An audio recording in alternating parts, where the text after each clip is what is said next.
The cart had failed completely. One horse was tangled in the harness, still standing, but panicked. The other was down on its side, alive but exhausted and hurt.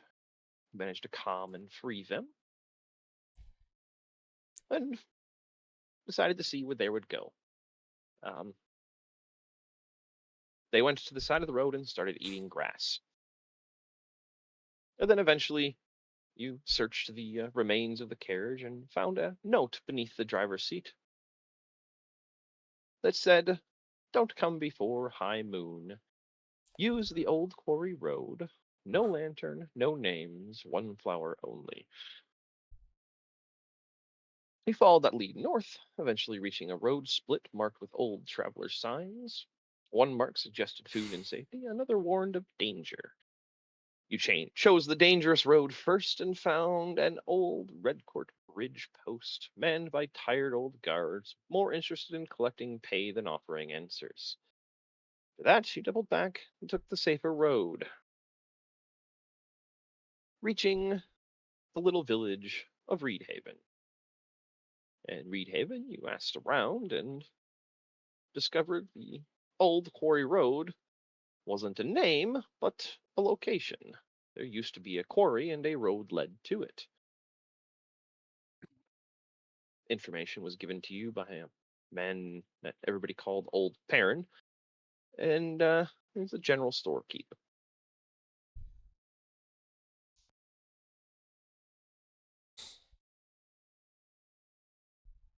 He called it the Stone Road. If you head north and go past a boulder the size of a house, you'd eventually end up at the old quarry. Big hole full of water. Following his directions, you reach the place. Before you get to the quarry, though, you hear the sound of horses and find an old, partially collapsed warehouse or tool shed or something near the road. Inside, in the middle of the day, you find three men asleep, boots on, weapons close, and you move on them before they were ready. Two of them perished, and the larger one you think is in charge is still alive, unconscious, bound in your custody. And that is where we pick up.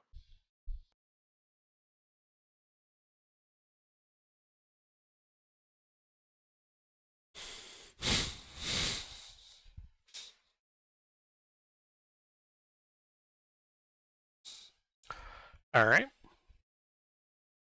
So, Is what he would you awake? guys like to do? He is currently unconscious. You guys did non lethal damage to him.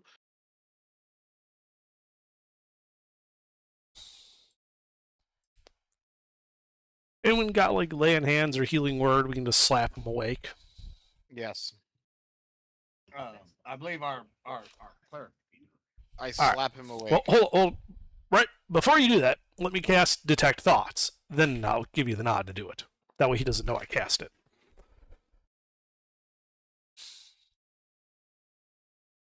Okay, so detect thoughts, then slap him awake. Yes.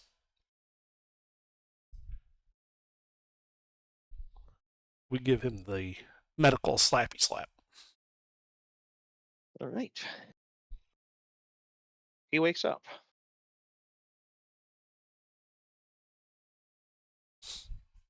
He's Morning, looking at you. sunshine.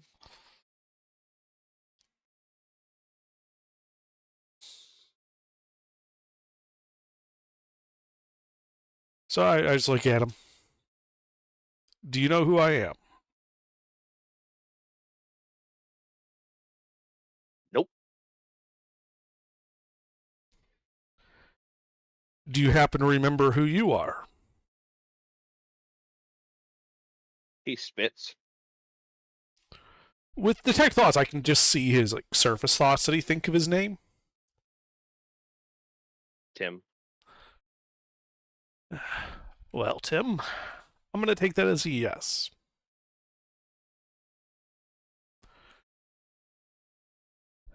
So you've been catching slaves for how long now?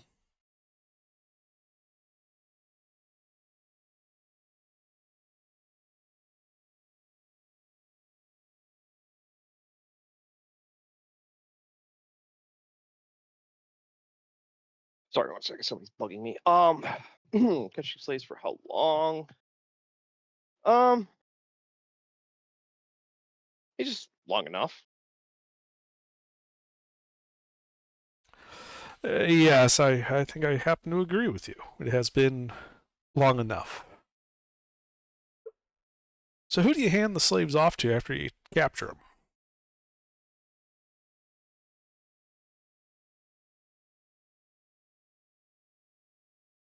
No one. You're selling them yourself, or are you putting them to work?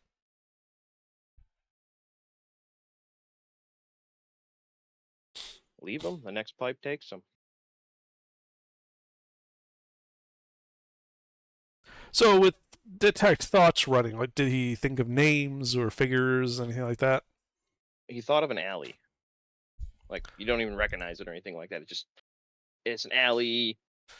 You can hear what sounds like a port nearby, ships, bells, people talking, seagulls. But that's about it. Uh, that alley by the port, huh? He laughs. You're one of the magic people, aren't you? Oh yes. He starts thinking of a different alley, a different port. Reading my mind, eh? No. Just discerning truth and falsehoods. The rest is just some good detective work on our parts. Reading your mind would be rather painful for you. You're not in much pain in your head, are you? He tries to move his arms up and then looks down and notices the bindings. Goes, no more than most. Well, that's good. He So you spits again. never followed these guys, huh? You don't want to know anything? How do you get paid if you just drop the slaves and leave them? Dead drop. Where do you pick it up and how often? Depends on what we bring.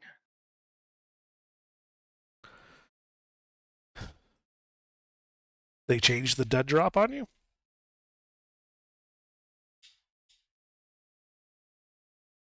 Depends on the city. Sometimes it's the same place. Sometimes it's two different places. It's the whole point. It's how the Red Hand operates. No faces, no names. So how do they tell you which dead drop to look at, or do you just have to check them all?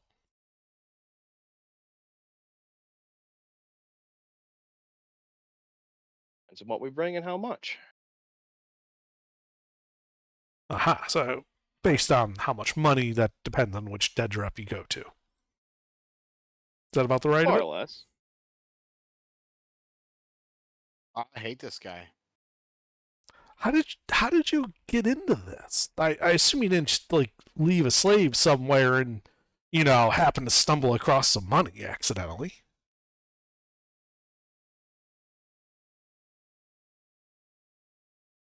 I say we Yeah. chop him into little. I say we cut pieces off and then glue him back on and see if he talks. He spits again. I slap him across the mouth. Are you intending on dealing damage? No, I'm intending on setting a standard that we're not going to be spitting up in here because it's fucking gross. He laughs through bloody teeth. So you who understand? introduced you to the Red Hand? You know what we could do?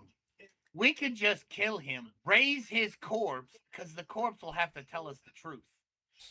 Ah, We have a cleric here that can just bring his body back with, speak with dead, and we could just ask him and he can't lie to us. I don't know if that's true out of game, but in game I'm saying that. If I polymorph him into something, does he feel pain from that? Yeah, he'd become whatever you polymorph him into. He'd gain its HP, its senses, its everything. We also wouldn't be able to talk to him then. Yeah. I just feel like this guy needs to be threatened. I wish we had Who a bunch of cares? his plates. Oh, don't. Like, he's not leaving here alive. This is out of character. You know, we would have said all this before we woke him up. Well, Yeah, yeah, he's definitely not not. leaving here alive. His only question is how much pain he's going to be in, and how damaged his soul will be when it leaves this mortal plane.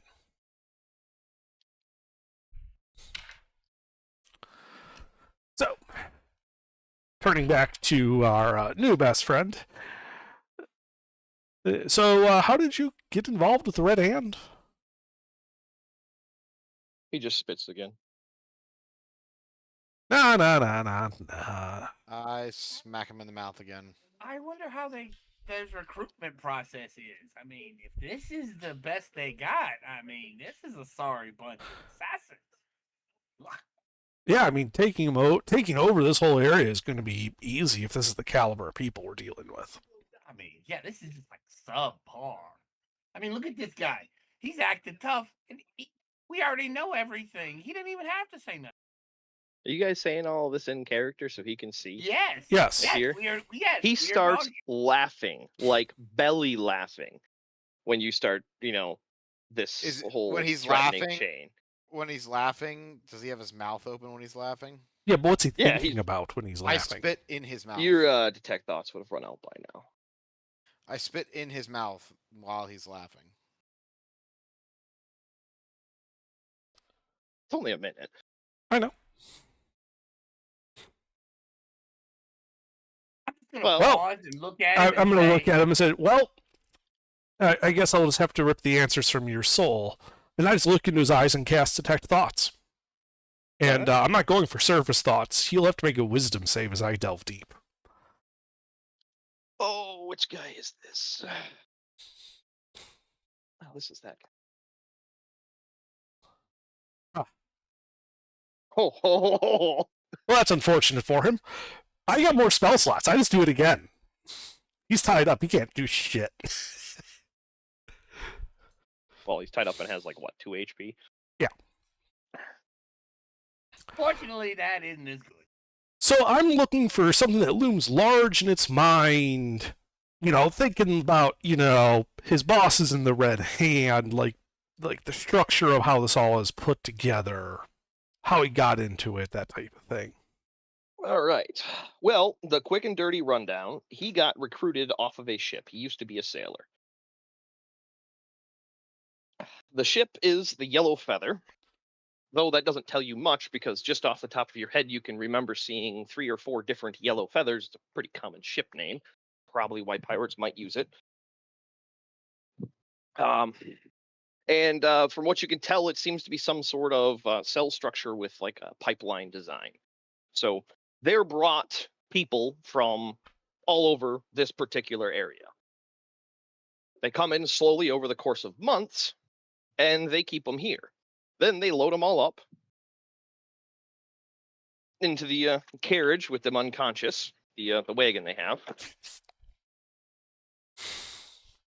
with them sedated and medicated so that they don't wake up. They're brought to several different port cities, left in an alley where somebody else takes the wagon, brings it wherever it goes, and then they eventually go to 1 or 2 different dead drops, depending on what they brought. And you find out what he meant. He didn't mean quantity. He meant quality. So if they bring stronger people, they get paid more. This seems to be a primary pipeline for mine slavery and stuff like that. Right. The dead drop changes based on how much they're getting paid. That's Yeah. what I meant. Yeah, but Okay. it is how much they're getting paid isn't the number of people, it is the quality of people. Right. Half orcs fetch more, etc. But while you're digging around in his thoughts, you do see a memory of a cellar door and people below it. with this structure. And he remembers where it is. Yeah, you see like him coming through the door, going to the back, and there's a cellar door back there, and people chained up down there. Aha. But so we know. So I know where this is now. Like the city, the location in the city. He remembers that. So the one of the cities is Redland. The other one is Raven. Fucking hell, I got to look up the notes. It's Raven something. I'd have to look up Raven Hill, I think, and that's the like really far north port city. One of the really big port cities to the far north. Right, but this prison was in Redland? No. Here, where you're standing right now, 100 feet away from you. Oh, in the cellar here. People chained up. Yeah. There's people chained up. Okay. Well, right, yeah, and that's nice, but I'm digging for the structure of this Red Hand. Who recruited him? One of the crew members on the ship. Like he just said, "Do you want to make some more money?" It didn't seem to be some sort of like higher up recruitment process. And looking at the guy that recruited him, he looks like one of the dead bodies sitting next to you.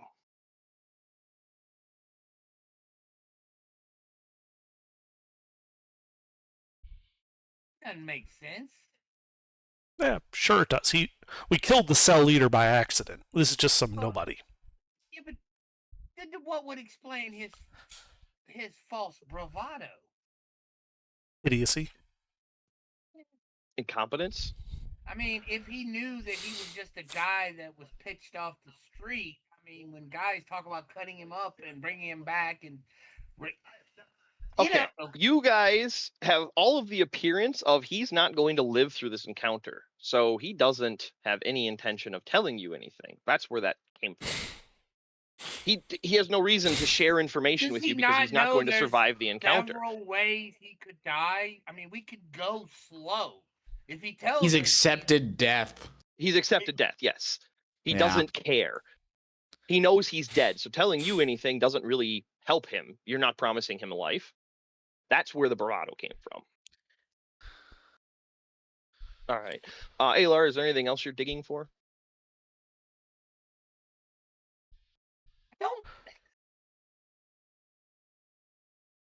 I don't think he realized. Members of this cell. Did we get them all? Yeah, that looks like these guys, and then the Dragonborn was the guy that goes out and picks people up. Right. Okay, so we don't have some guy in the woods, that was gathering firewood about to come back. Yeah. All right. Cool. So, the spell again only lasts a minute, and so I would just turn and be like, well, I point to him. We've got our bait. Might as well strip him and throw him in the wagon. I'm sure he'll enjoy the mines. Yeah.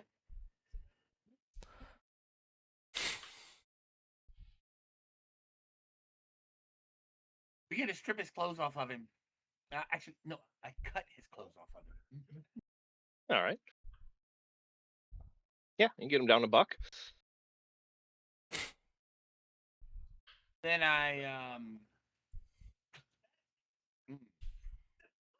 should I render him unconscious? Do you think he'll try to run if I untie his hands and then tie him back? Probably. Just knock him unconscious, and we'll put him in the wagon. Yeah, okay. I'm gonna knock him unconscious and then tie him up, throw him in the wagon. All right. Did he look particularly upset when we talked about we'll just send him into slavery as bait? He spit again. I spit in his mouth. Yeah, we shouldn't kill him. We should definitely just keep him fucking suffering. Personally. Well, it's He more is way more useful alive than dead. right because Alive, he could be milked for information or slavery. he doesn't know anything. That's the problem. He's just some mook. But we can always, have him in here and use the dead drop. Except, we try to follow it back to the next step and so on.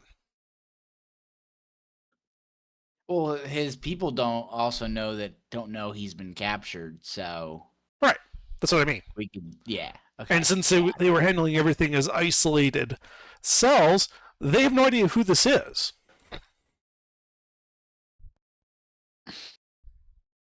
Yes. Yeah, cells wouldn't know each other's members. Oh, you got blackmail?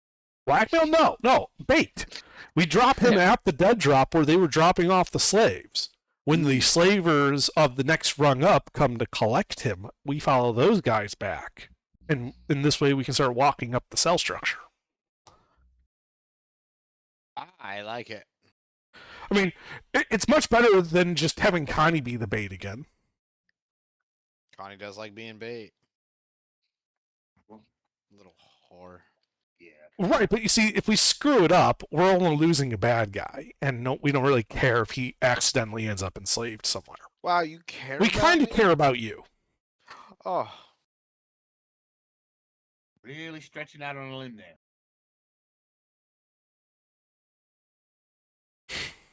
All right.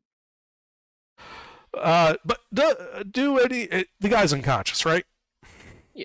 All right, well, let's throw him in the wagon before we forget, and he wakes up and runs away. Let's lock him in there.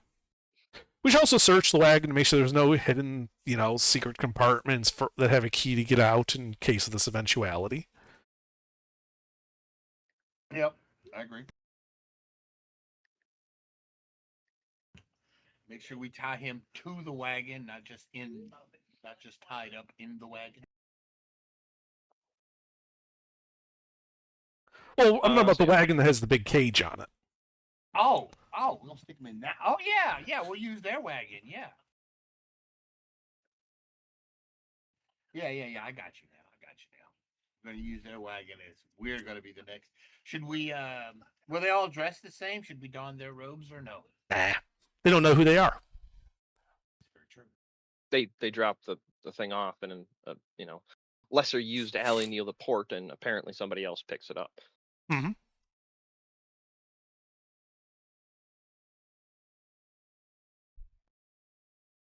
Do you search the entire warehouse and everything? Yeah, I'll search the entire warehouse for secrets and hidden things. I'll search the wagon for secrets and hidden things.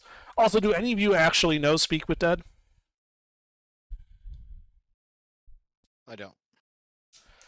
It'd be The Raz. cleric would. I believe he would. I believe we're 7th level clerics. I believe he knows that spell. That would That's be a third level. Rast, and we don't even know He'd have- what the fuck he's. Oh, about. okay. I was muted the entire fucking time. That's awesome. Oh, thank God. Do you have Speak with Dead? I'm looking right now.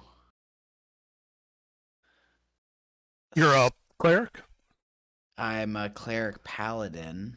How many how many levels of cleric are you?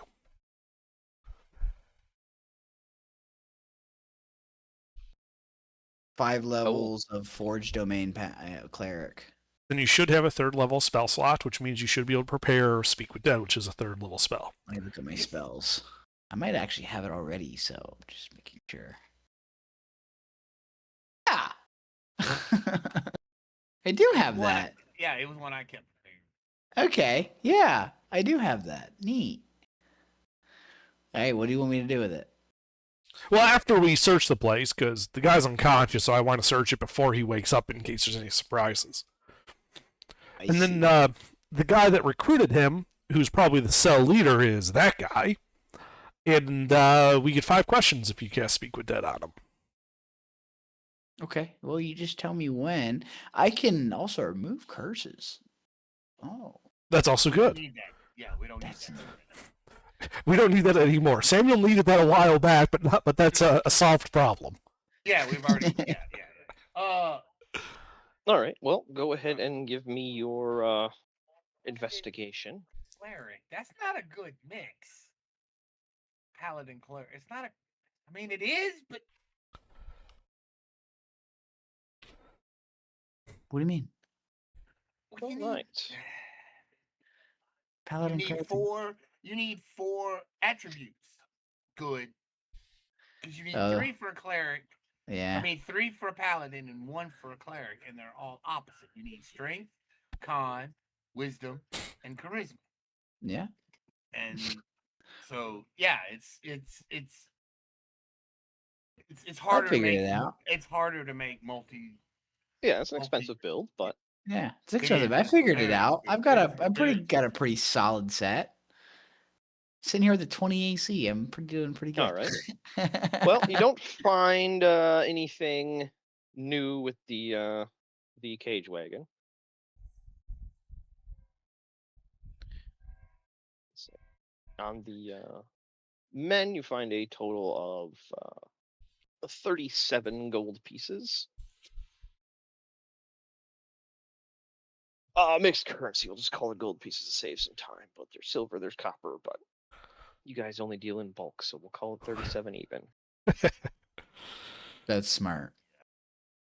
What On the subclass of paladin are you? For like of the forged to me. No, Or no, that's cleric. oath of the ancient. Oath of Oh, the ancient. ancients. Oh, that's Yeah. good. That's aura of spell protection. I like that. Mhm. That's good. See. all right, but yeah, you find pieces. Oh, I also have Warcaster. Okay, that's neat.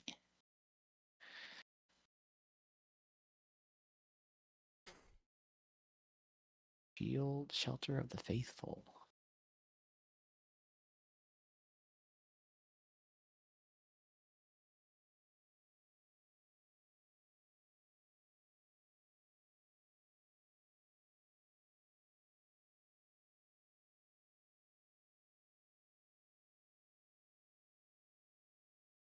Right. As for material possessions, that is basically all you find searching the entire immediate area. And then when you open that hidden hatch, because you knew where it was, you didn't have to find it. You can hear low voices that go really quiet when you open it.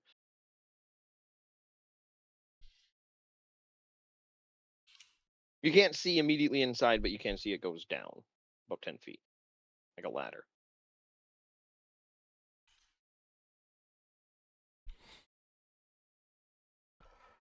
I descend.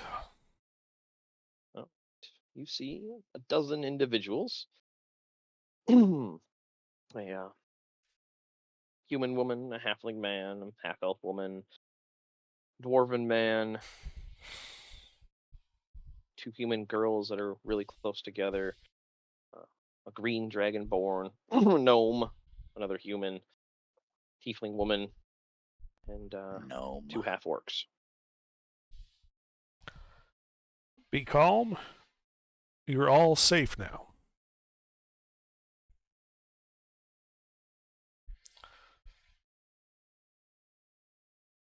We're here to get you out.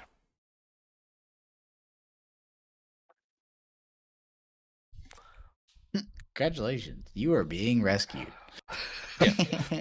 Oh, and yeah, there would have been a key ring with 3 keys on the guy you identified as the cell leader after you killed him and searched him. Okay. Yeah, so I pull out the keys and I just tell the people, I'm going to unlock you. You're free to go if that's what you wish. We're heading back along the road towards the village of what's its name?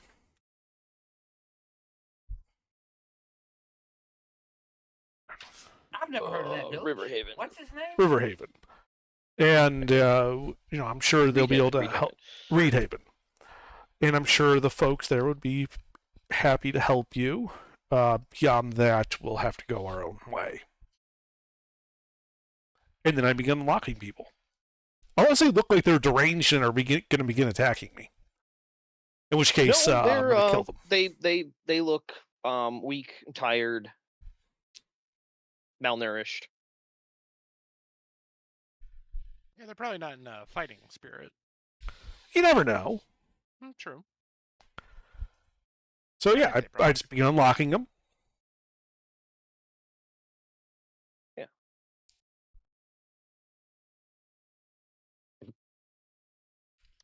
The dwarf speaks up. Who are you? I am Alar. We are the followers of Samuel here on Holy Crusade against slavery. No, not all of us. Yes, well, Rast Speak is for yourself.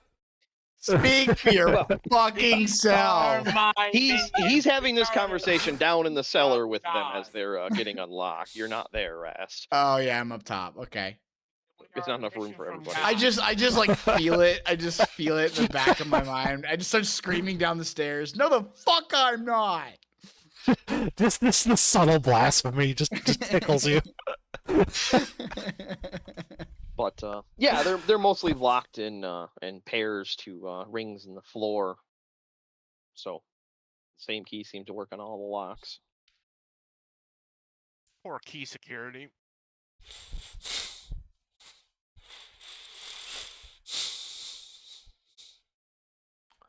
Okay, yeah, I mean that makes sense. So yeah, I unlock them. Do any of them actually need physical help getting up the ladder? Just the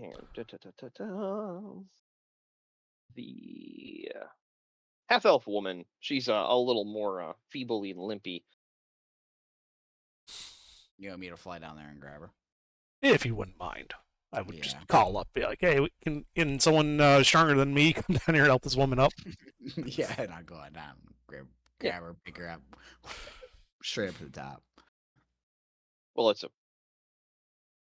How a big's the ladder ladder? hatch.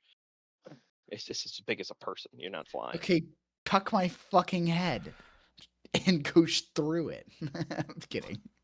Well, you're not unfurling your wings, is what I'm getting at. Yeah, I know. I'm not. It's way too small. But yeah, but I'll go get the woman and break it down. Yeah, humanoid wingspan in my setting is 15 feet aside. You have 30 foot Oh, I know. wingspan. I know. You have big It better wings. be big. Gotta carry a fucking person around.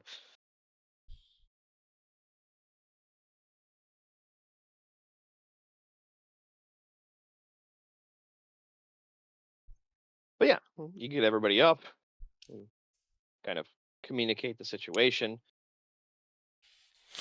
They're all concerned, and from what you can tell, they're from all over the region as far as Haidar.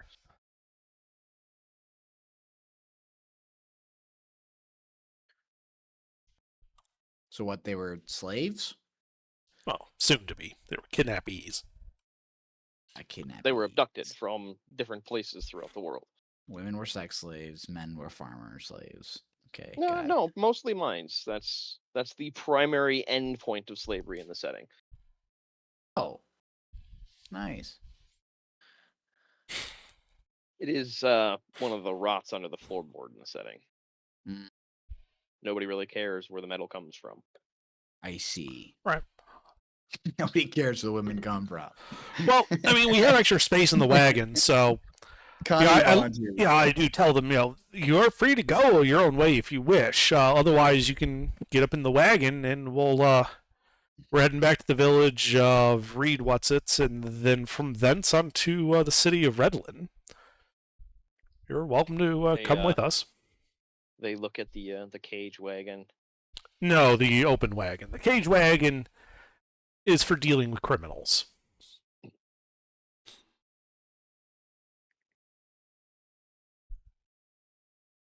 Yeah. And a couple of them are like, "We'll make our own way. Got some food to spare." How far is the nearby village? I Where is tell it? them. It's a good thing I'm a cartographer. I just pull out some of my map, and I'm like, we're here. The village is here. Here's the Hadar or whatever that the last city we were in.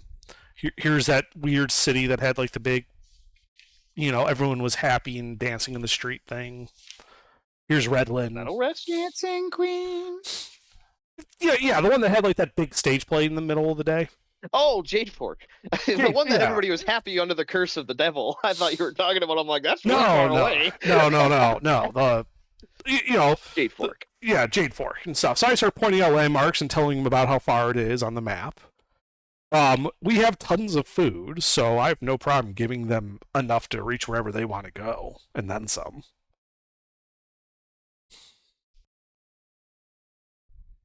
Yeah, it looks like most of them are discussing going to Reed Haven. But the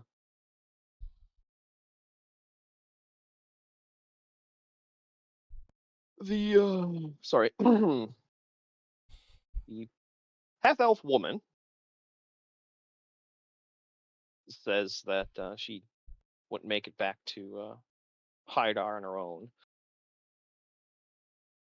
The dwarven man says he'll stay with you guys until you get to Redlin and report to who he can about this particular situation. And then the pair of half-orcs say that they'll stay with you if you need an extra hand. Otherwise, they'll help get everybody back to Reed Haven.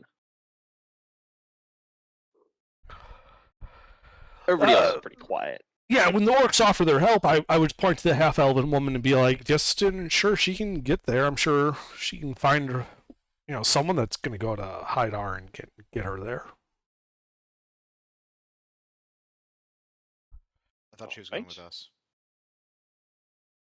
Well, the half-orcs were asking, to help and be useful, so I'm pointing them out to the weakened, old woman and be like, help her. That's your job now.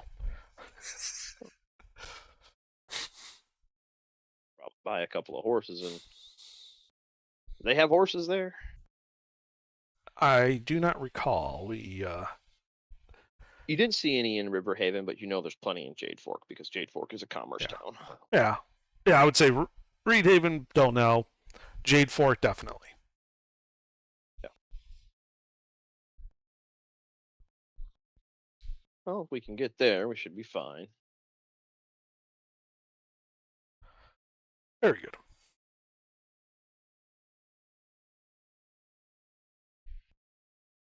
Well, there's some last-minute business for us to deal with the criminals inside. Why don't you guys get yourselves situated? Yeah.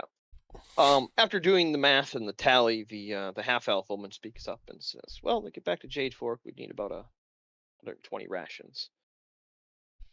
Yeah, we can spare that. Yeah. Start organizing, and then they asked if you guys can spare any horses to carry the food. I think we have like a bunch of extra draft horses. Yeah. Well, We did. there's also 2 extra horses sitting outside of the warehouse, half of them tied up. The more horses. Yeah, well, we'll just give them the criminals' Whose horses. horse is that? Whose horse is that? But yeah, you guys are up to 22 horses because you took the 2 from the Red Dragonborn. Mhm. You originally had 24. Samuel killed 4. Well, 3. The bandit killed 1. Right. And if these guys need one of the ones from these criminals, we're happy to confiscate it for them. Why do we need so many fucking horses? Because we have You like have 5 3 wagons. Yeah, we have like 2 you have carriages and like 2 2 wagons. carriages and a wagon. What you're talking about? Yeah. you have Each 2 wagon carriages takes and a how many wagon. horses? 2 or 4? You're talking. It can work with 2, but it moves slower. You need a minimum of 4 to move at the full travel speed of 35 see. miles a day. Oh yeah. So you need a minimum of 12 horses for your guys's. But with 6 per, you guys can move consistently multiple days without any drain on resources. The horses in the setting are specifically, bred for drafting. They're all about pulling stuff long distances because trade setting. Right. And we have extras because sometimes shit happens. They're horses. Mm-hmm. Better to have more than not enough with Samuel around. Yeah. I was about to say that something is usually Samuel. I'm not even.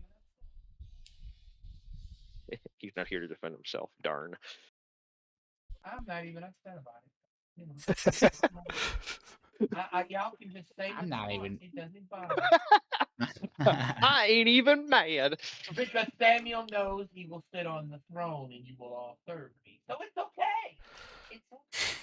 Say what you want now. Can me and They Samuel make shot just have a callers fighting in scene? everyone's side. I mean, if you want a PvP, we can maybe eventually discuss it later. But at the moment, You got a Sick. bunch of freed slaves that are rearranging Yeah. themselves to. I would really not recommend that. Ah, Because you while just you went your subclass being cleric to mix with paladin, I mixed my paladin with fighter. I really would not test Samuel. yeah, it'd be fun. They arrange themselves. They discuss putting the 2 girls and a half-elf woman on the 2 different horses, and they begin making their way down the path to the road and following your instructions, taking both of the horses with them. All right. Now, for the criminals inside of the barn. Indeed. Rash, I believe you One said living, tied up in the cage, 2 Yep. dead. and I believe, Rash, you said you had speak with dead? Yeah, I do. Well, let's see, we had 5 questions. So, what questions will we want to ask him? Yeah, let's before I do this, let's get some questions going. So first, who murdered him? Oh, that was us. That was you. Okay. Okay. Yeah, That would be the party. I haven't Don't been really here in need a to ask while, that. so you're gonna have to come up with some questions. Well, I mean, first off, who recruited him into the Red Hands would, I think, be a good question to ask. Okay. Good. Can we do it now? No, that's only one. Where did that recruitment take place? Huh?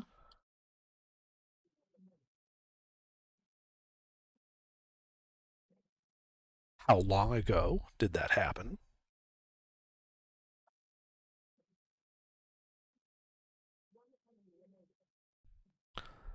And who is in charge? Who's your boss?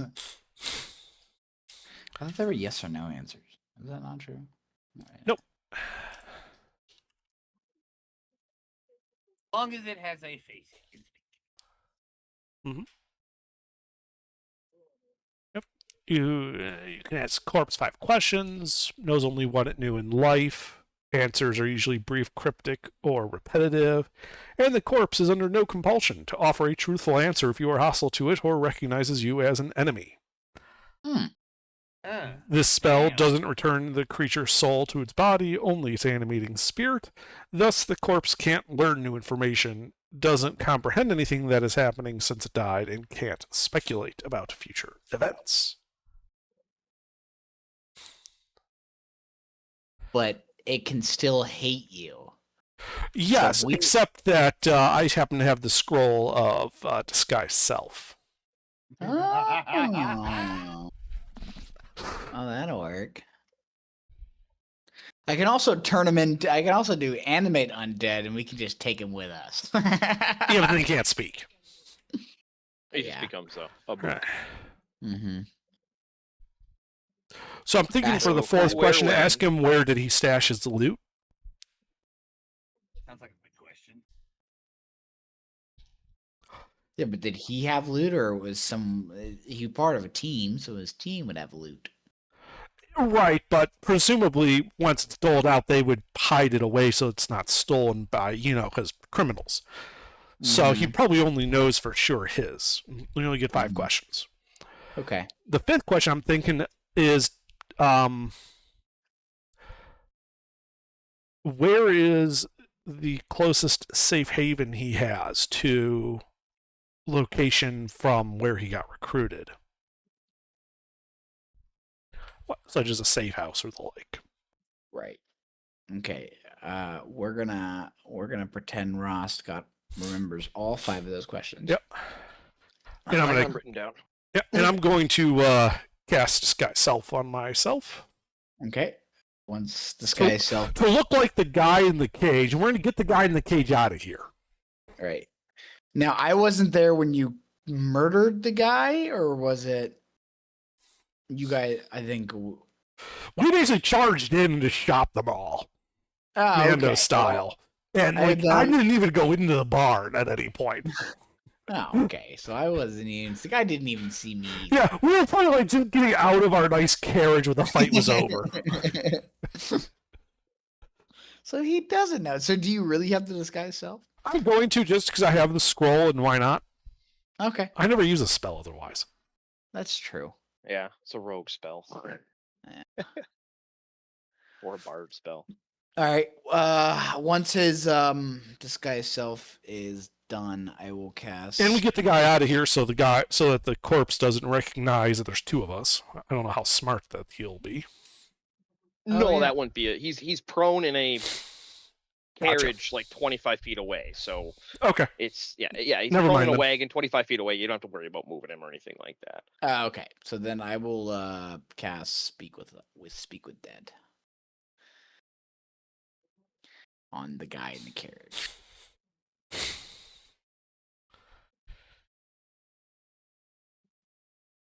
All right.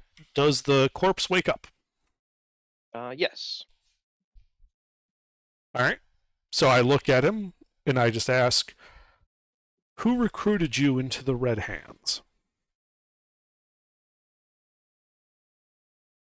Marin. Marin. Where did that recruitment take place? Ship in Ghent.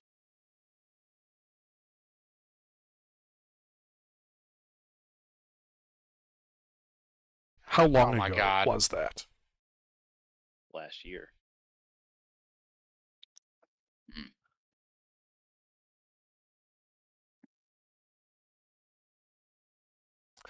Where did you stash your loot? Redland Bank. And in Redland,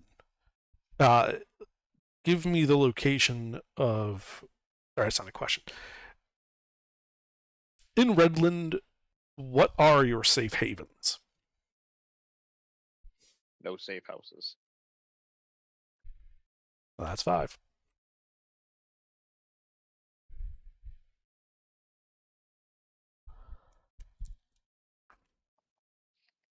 Well. And the other guy gave us this guy's name, right? I just didn't write that down.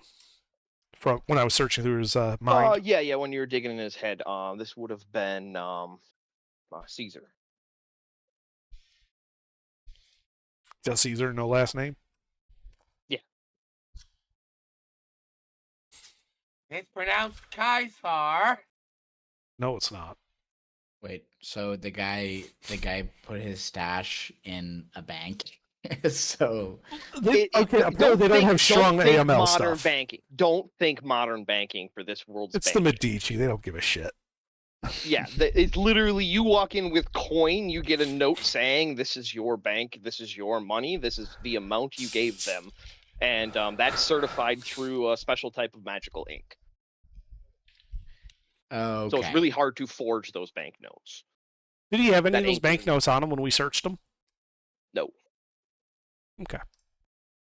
You didn't find any notes of any kind in all of your searching. So it's most likely somewhere else. Okay.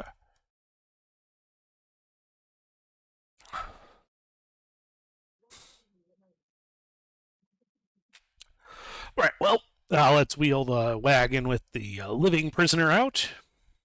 I joined the Legion under. I know what it's called. It's pronounced. And then we'll just burn this place down. Are you getting some of your horses and hitching them up to it? Yeah, we got extras. Are you raising the curtains? Nah.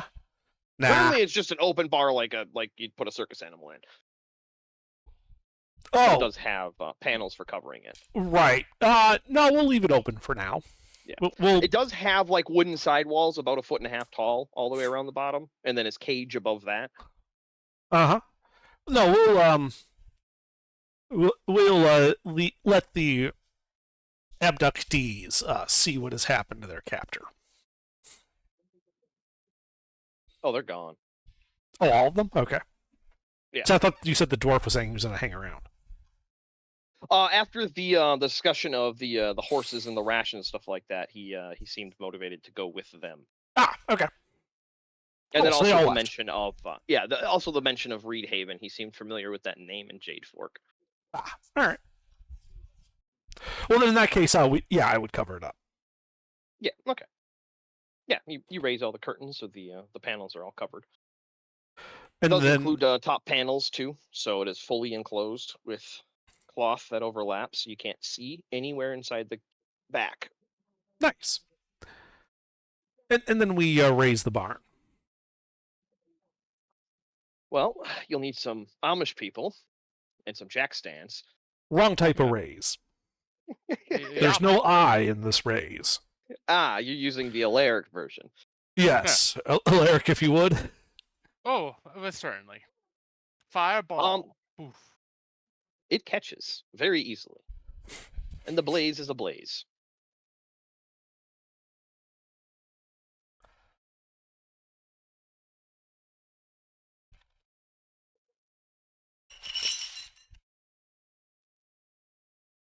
Lucky.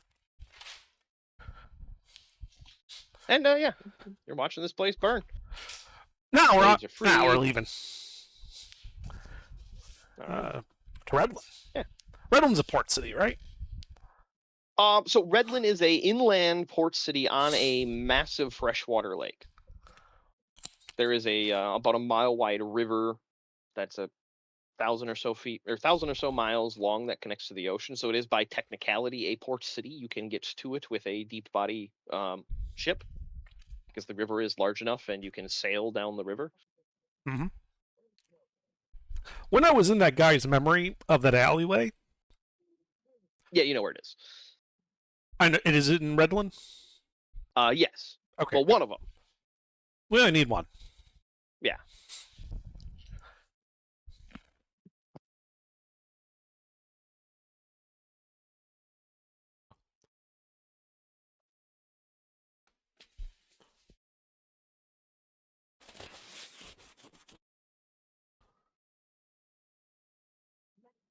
Well, yeah.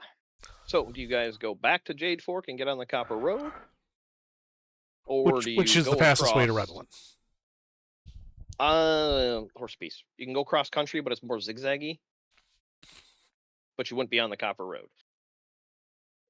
Like you have a rough idea of the route that he would have taken to go to Redland, and it wouldn't have taken the Copper Road. They would have zigzagged cross country using the rivers and bridges from where you currently are all the way along the lakefront through a couple of small towns, and then eventually to Redland.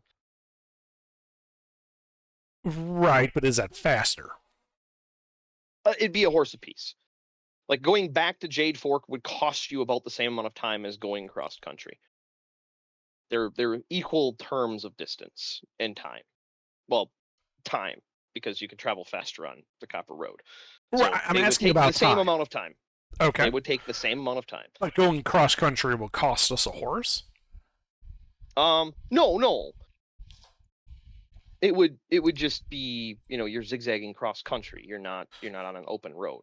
It wouldn't cost you anything. Ah, okay. I mean, I You're would not on vote. the Copper Road, which is nice and well maintained and everything like that. You're using more countryside roads, more dirt roads, more gravel roads. I mean, I would Well, think Copper the Road. road less used would mean we're less likely to be observed carrying, A slave? tipping the red hand off to what we're doing. Yeah. He's not a slave, he's a prisoner.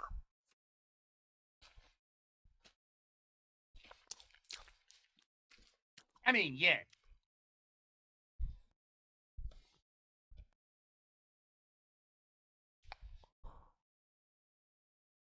All right. Well, that changes a few things for me.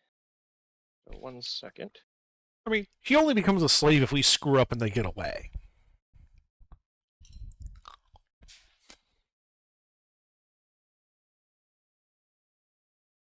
Which I'll just be heartbroken about, I tell you. Torn to shreds.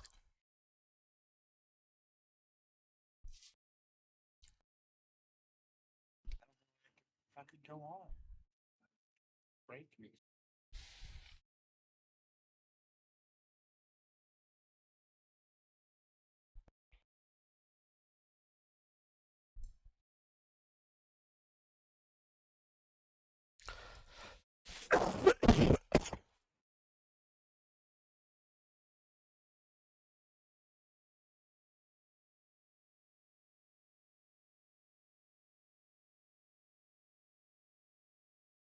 All right.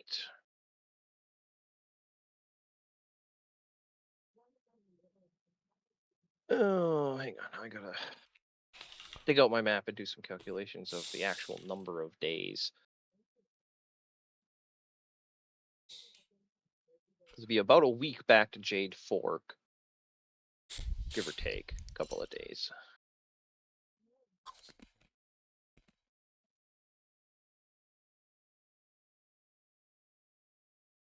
Ba-da-da.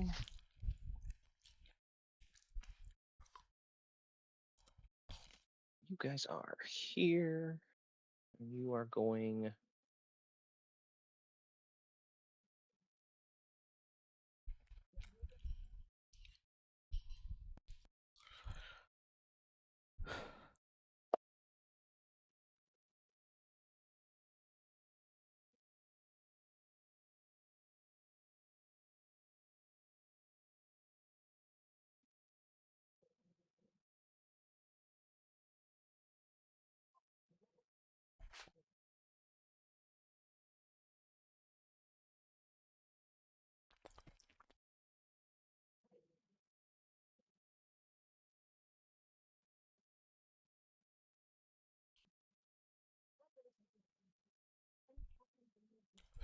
Although this is kind of how those interrogations felt.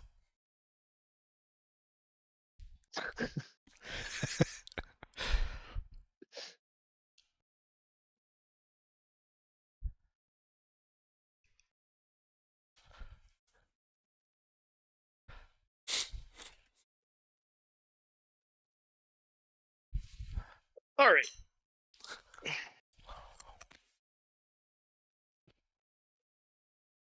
Two weeks on Hightower, a week on a Jade Forks. Wait, one more.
Sorry.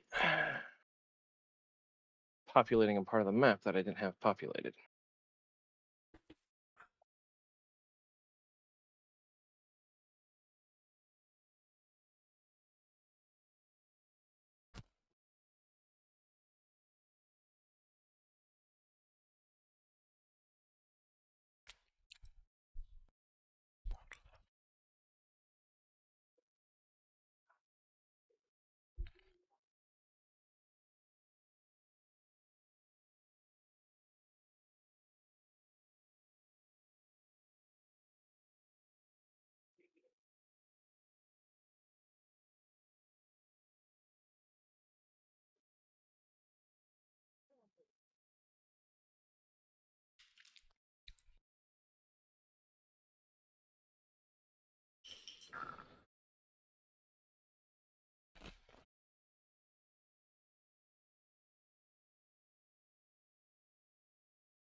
Okay.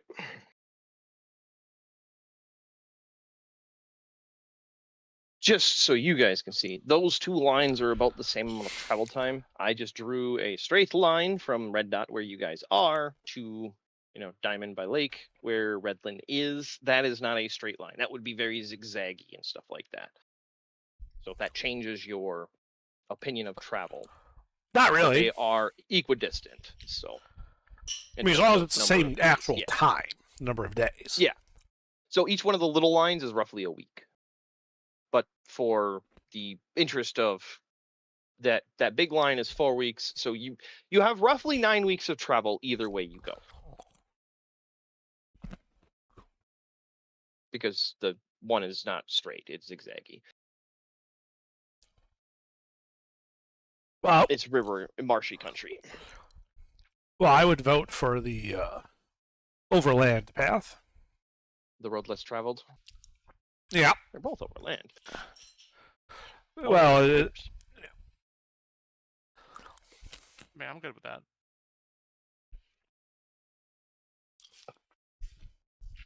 All right.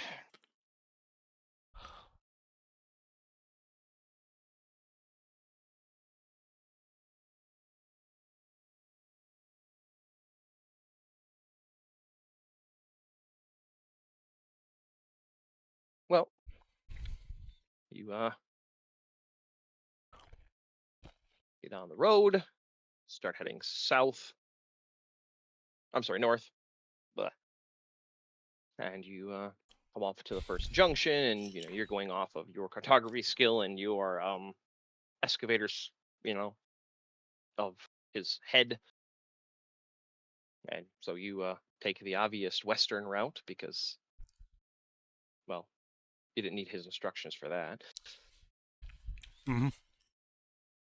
And then a week or so goes by, and he's woken up on that first day, and he's howling like a dog.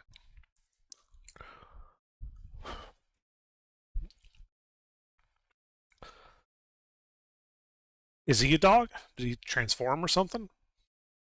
No, it sounds like a person imitating a dog. Ah. Okay. We could polymorph him. Make his dreams come true. Yep.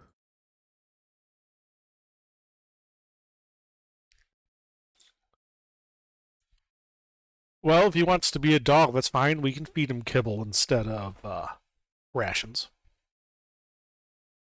Good old survival tactics. It's up to him, really. Hey, kibble's still better than NutriPaste, in my opinion.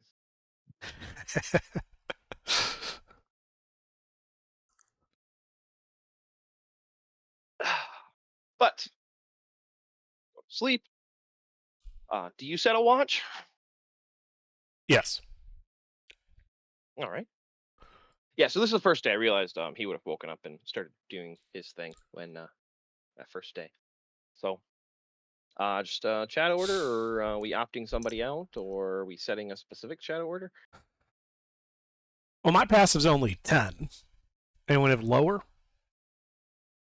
I mean, that's the party average. 9. So we'll skip Alaric. All right. Yeah. So, Alar, after about a hour or so on watch, the howling has gone a little hoarse and then eventually goes quiet.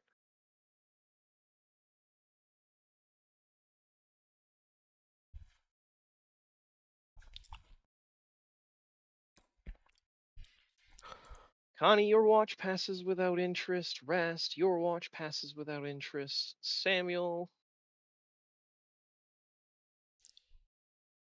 your watch passes without interest. Morning comes. Hey, Rast, do you You happen to guys- be able to prepare silence, the spell? That's a good question. I think so. Yes, I can. Why? What you need it for? If he begins howling at the moon again, just cast silence targeting, the cage. And Doesn't work while moving. well, so that's a funny thing about D&D in general. It depends on your frame of reference, because otherwise, as soon as you cast it, it zips away because the planet's presumably moving or rotating. Yeah. So if we can make one relative to stationary on the planet, Or say, like, if we were on a sailing ship, could we make a stable one on a sailing ship? Why not a cart? Mm, Yeah. What's the lower bound of I that wouldn't- frame of I wouldn't- reference? the planet. I wouldn't let silence work on a ship. Okay. So, like that's the frame point you choose within range. So when you set that range, that's where the point is. Well, if you can, Rasp, you can just prepare it, and so if we need to, we can cast it.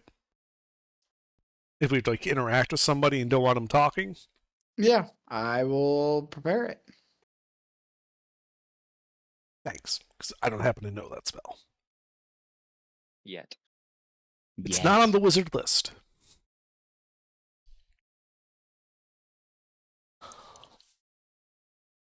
I'm sure there's a reason for that. Yes, because otherwise it's a superior version of counterspell. I cast. No, you don't.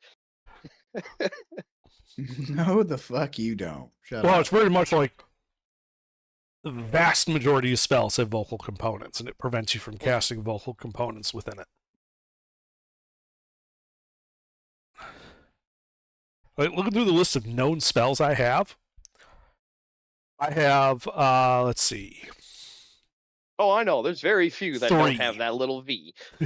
3 nonverbal spells. Oh yeah, if you're fighting an enemy caster, just cast silence on Yes. their. That's how we finished the campaign on Saturday. I just Uh-huh. cast silence. If you can, Fucking if you can hold spellcasting. them in there, if you can hold them in the silence, it can shut down most spellcasters quite effectively. That's a pretty busted fucking spell, huh? It is limited. 1, concentration 10 minutes. 2, fixed position. Mhm. Relative to Oh planet. yeah. So they can just walk out of it if you're not holding it. Yeah, I figured I'll say that from now on. You don't have to. I was I being know. cheeky, but I was like, well, it depends on Yeah. how you draw that frame of reference, right? Yeah. Well, I mean, even for, like I said, on a ship, the frame of reference is the planet itself, not the ship. So.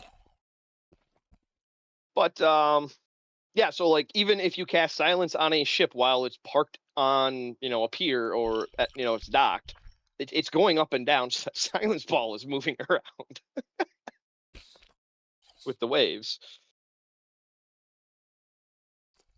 But anyway, but yeah, you guys start zigzagging across the country.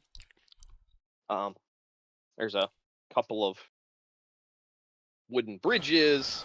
It's all small, like lane and a half dirt and gravel roads you're traveling on. Not a lot out here.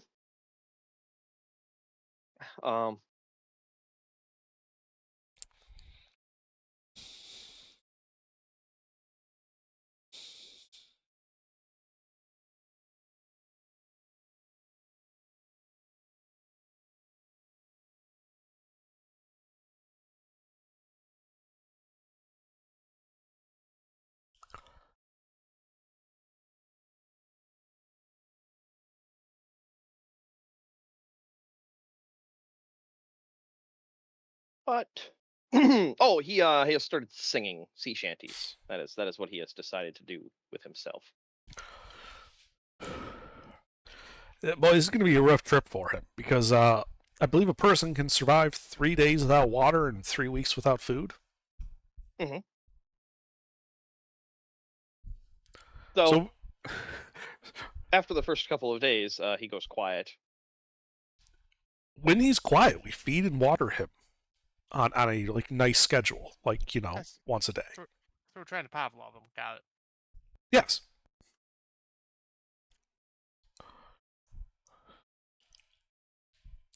All right. Well, yeah.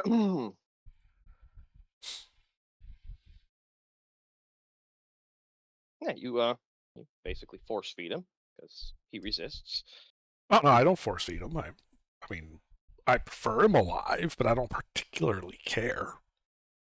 Oh well, He's gonna. he resists. He wants to die from thirst. Really?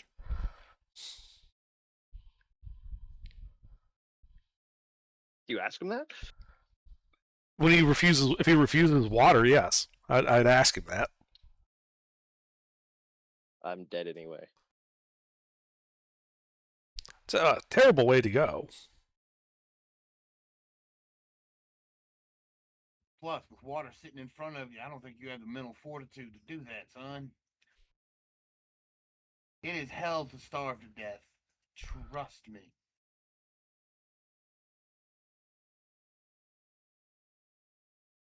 He tries to spit. Mouth slow dry. Yeah, okay. I start drinking my water like it's one of those soda ads from like the 80s.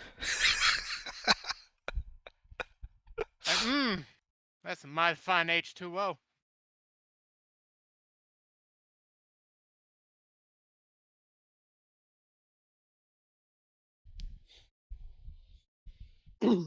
Yeah, the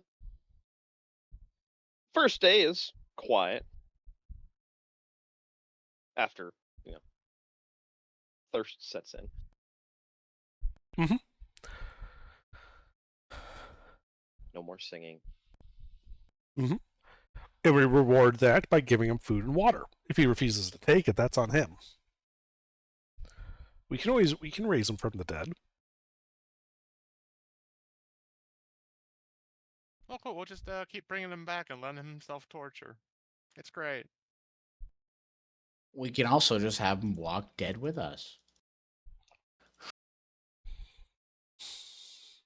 Nah, this is more amusing.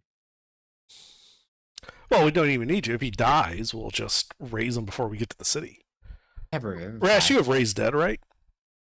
I have a revivify. We can just heal him again. You didn't know he died, though. You have him inside a Oh yeah, sealed cage. Oh yeah, raised dead's 5th level. yeah. I don't have that one. Yeah. Oh well. Oh well. So do you put food and water inside the enclosed space? Yes. Okay.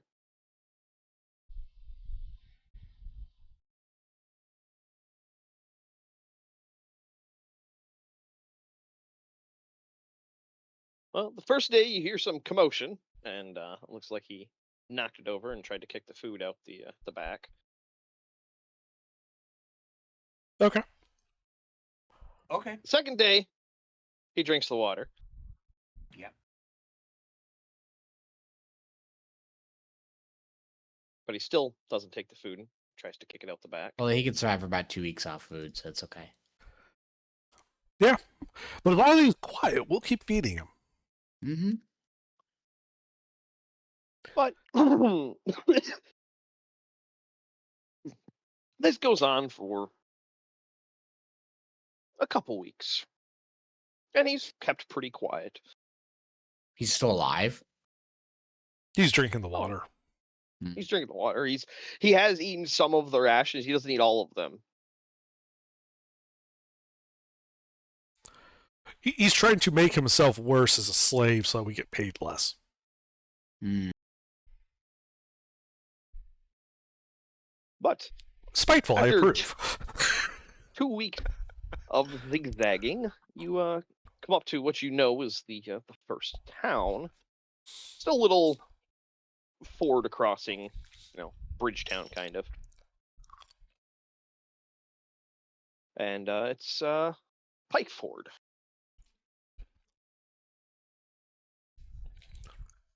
I'm sorry, what was the name?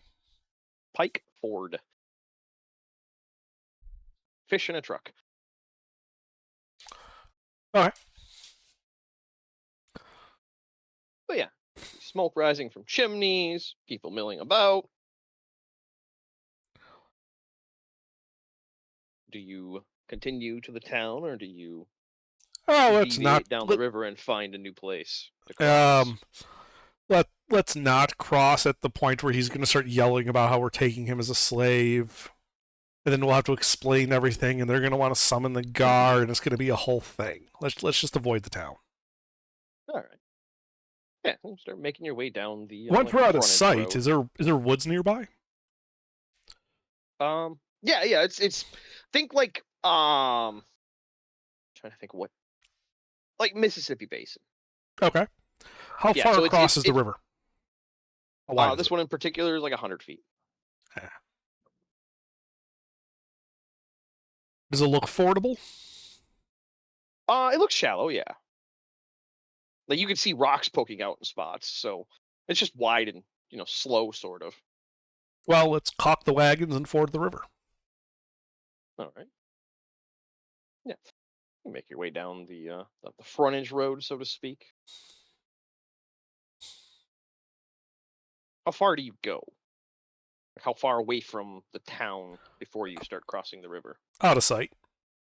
Okay, so like the first or second bend. Yeah. All right. Yeah, because the path is thinning to just about a carriage wide at this point. It is a little rough going for your nicer carriage even. The fourth wagon is definitely having a rough time. It didn't have suspension. No, sucks for him.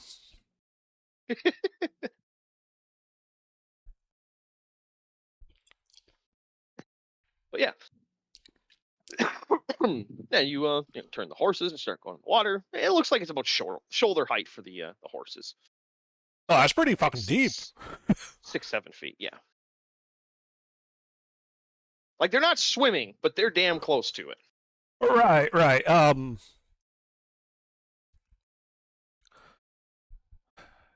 The problem is in this type of setting, they're going to have like a town or a watch house on pretty much every river crossing, like every bridge. Yeah. I mean, you've crossed a couple of like smaller wooden bridges that didn't have anybody nearby. They just looked like somebody built it because they were tired of going the long way. Right. Like you crossed several smaller rivers, but yeah, this big of a river, you're thinking, yeah, there's probably going to be some sort of control over the crossing, maybe. Well, I'm just looking at stuff I can do. How wide are our carriages? They are 8 by 10, so they are 8 wide, 10 long. That is from like the front wheel to the back wheel, so the carriages are actually like 11 or 12 feet long, give or take. But Right. from like the front edge of the wheel, that's how they're measured in the setting. From the front edge of the wheel, they're 8 by 10, so they're 8 feet wide. Mm-hmm. But there are lots of trees around. Oh, plenty. They're not all massive oaks or anything like that, but there's plenty of smaller like 6-inch birch and pine and stuff like that.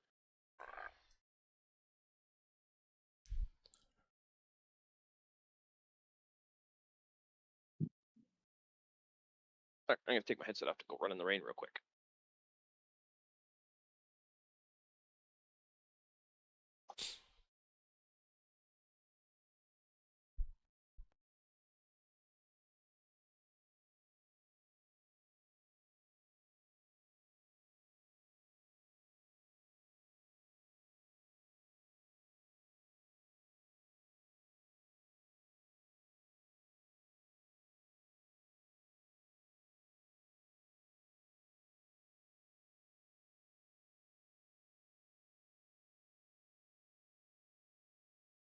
All right, I'm back.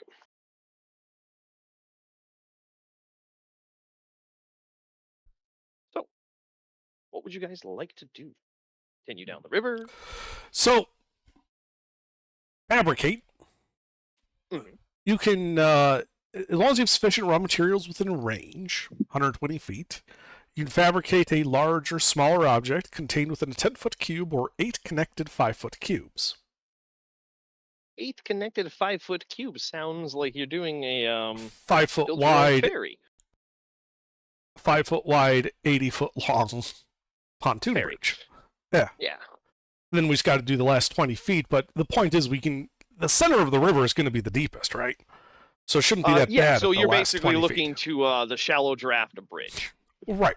And since I can cast this twice a day, I can make 2 of these, which we can lash together to make it 10 feet wide to fit our carriages and wagons. All right.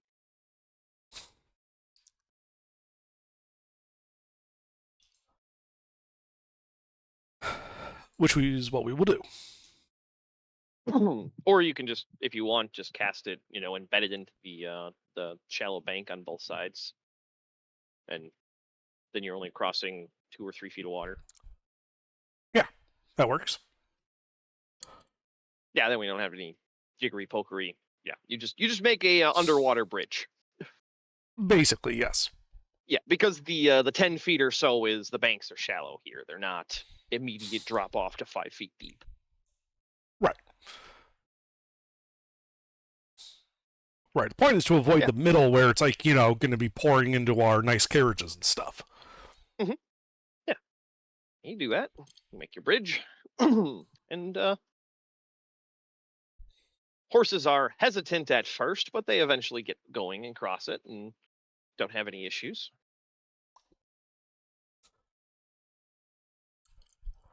And It's so conveniently, you need to go west along this frontage road, so you don't have to go back towards Pike Ford. very convenient. And boy, are they going to be surprised when they run into that with their boats. Yeah, you did see a few sort of deeper draft fishing boats. Mostly barges, though, so.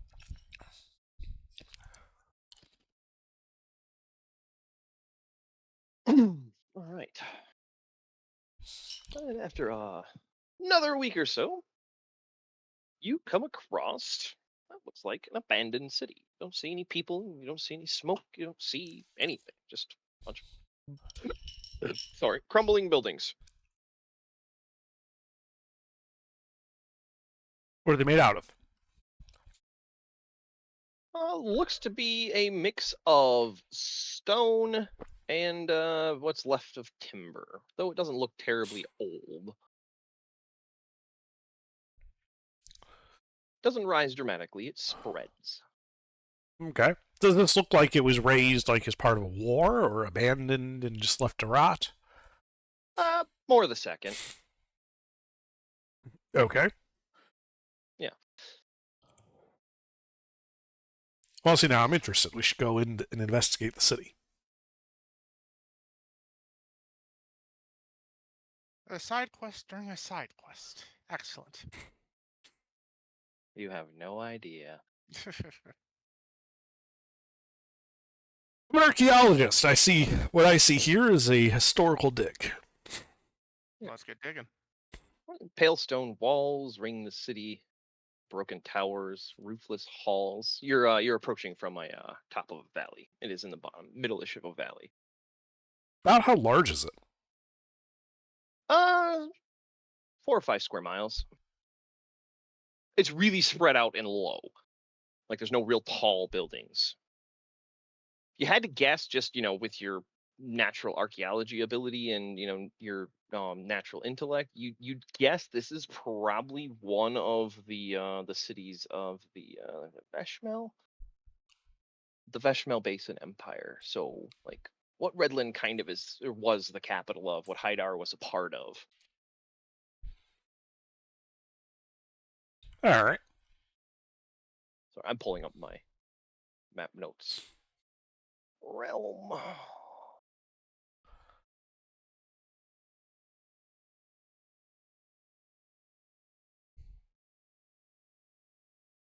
Velishar, sorry. Velishar.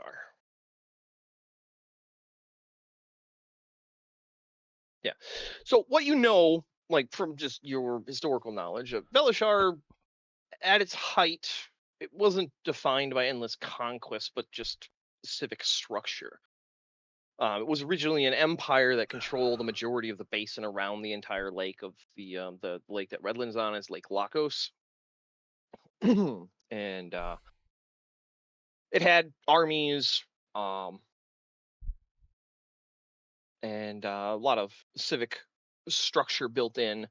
But as the trade was more and more established as being the real ruling power of the world 500 or 600 years ago, the empire's power kind of just collapsed, and all of the cities just sort of remained and became independent city-states. And as you're coming into this one, it definitely looks like it was some sort of like military outpost at some time. The outer gates are gone. Not broken, gone. Yeah. Iron that was the hinges looks like it was pulled out of the stone, and the stone is broken and bent where you would expect hinges for the door. And as you're moving through it, buildings, doors are all gone. There's no hinges, nothing. As far as you can tell, everything useful was pried out of this place a long time ago.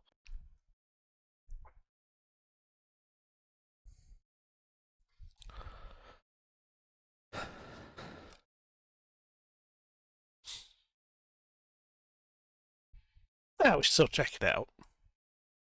All right. Well, give me an investigation check for however many days you want to spend searching this place. We'll just do bulk for however many days you decide to hang out and dig around. Yeah, what do you guys think? 2-3 days? Yeah, 3 sounds good. All right.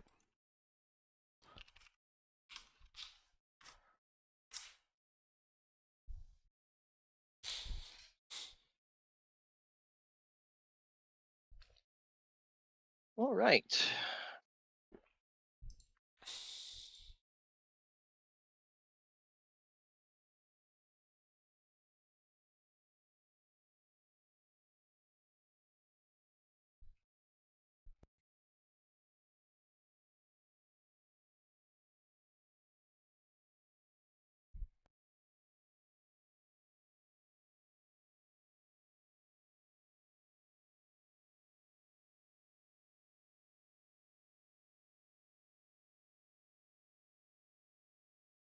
All right. First day, you search the obvious big buildings, any sort of civic infrastructure that you can find. You don't find anything really interesting. There's not even really any paperwork here. You find the occasional like tax record or something completely useless, but that's about it. Like even looking at it, you're like, well, this is something. Maybe.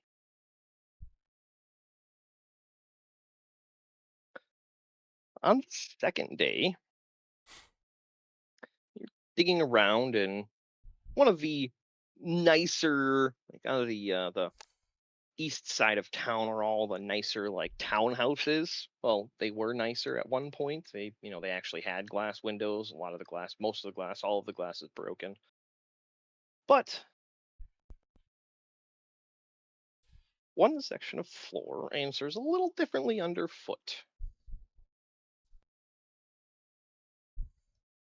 Solid thud versus a thump. You pry it open and you find a 1 foot by 6 inch by 3 inch closed wooden box.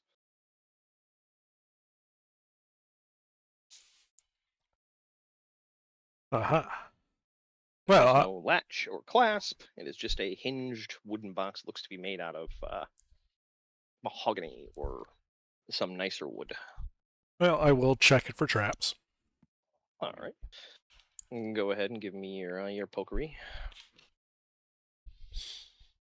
Doesn't appear to be trapped. I open it. All right. Inside is a velvet-lined chamber, and in its center is a rod. Looks to be made out of dark metal, and it definitely has a slight aura of magic to it. Oh boy.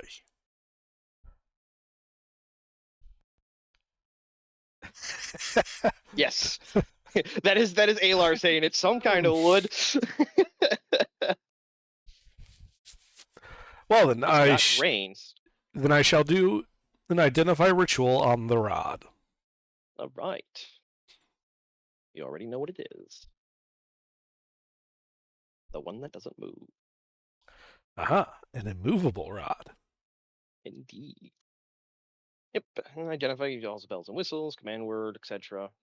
So. All right, just like straight out of the DMG fort. Yep.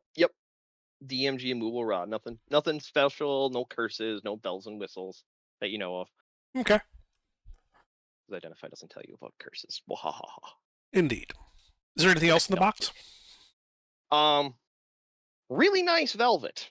Like now that you're looking Huh. a little closer at it, you're like, this is like velvety velvet. Ooh. Ooh, nice. keep it So in you think the box you could probably sell it for about 500 gold pieces. It's a Very very nice. nicely made box. It is the velvetiest of velvet.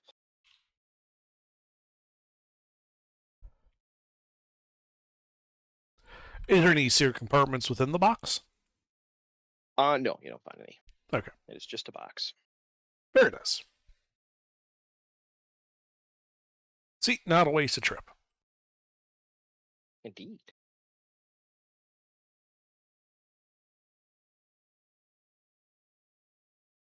The DC was 24 on that. That's why you found it on the second day. You almost didn't find it. You're searching a massive city, so Yeah, I had to make makes the sense. DC a little higher. I didn't want to Yeah, do the whole Greshmark again. That took so fucking long. I'm like, you know what? If I do a ruin, I'm just going to do quadrants, and it's a square mile a day.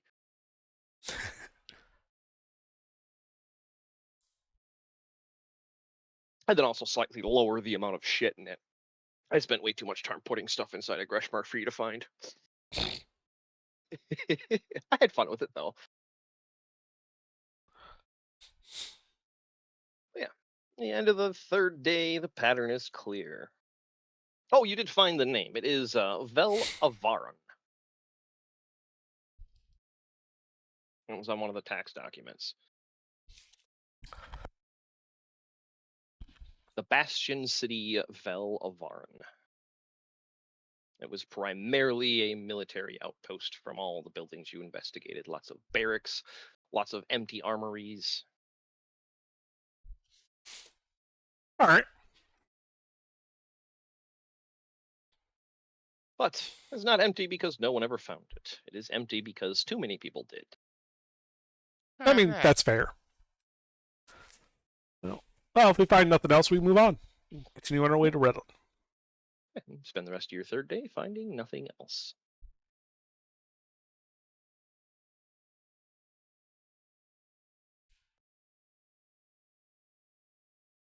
All right, that was 1 week, 2 weeks, 3 week. That was there. Oh no, that would be there.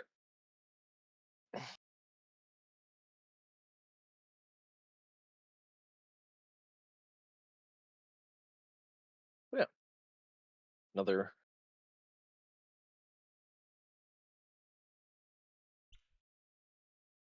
Dun, dun, dun, another week goes by. And you follow the river and start curving north. And then you hear it. The sound of lapping water. As the road comes up to a very pristine beach. And water as far as the eye can see. Ooh. Oh, cool. We're in the beach episode. Well, okay. So for scale, just so you guys understand, the those lines are 250 miles, roughly 1 week of travel. Right. That's the lake you're standing on the southern and eastern shore of right now. You just Yeah, got big lake. to. Yeah, it's big lake.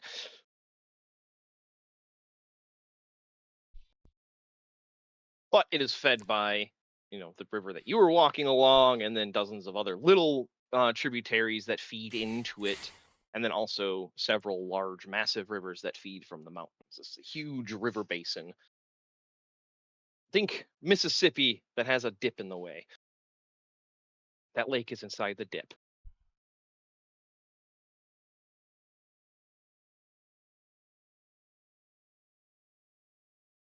Need to name that before I fucking forget. Ugh.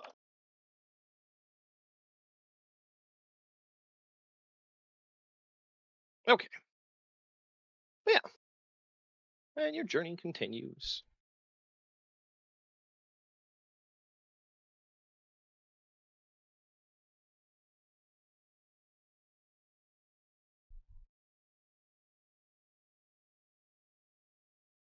So I'm currently reconfiguring a couple of things because you actually missed a major arc by not going down Copper Road. So I'm changing a few things, not permanently, just minor adjustments to what actually happens while you guys are traveling. Mm-hmm.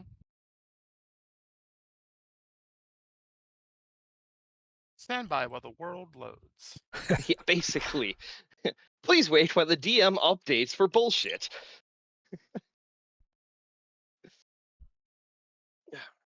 I don't know what you mean by bullshit.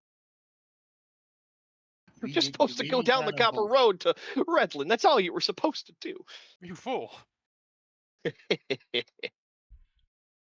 Well, we chose otherwise. Yeah, but we know that this party doesn't. None of our parties ever do what they're supposed to.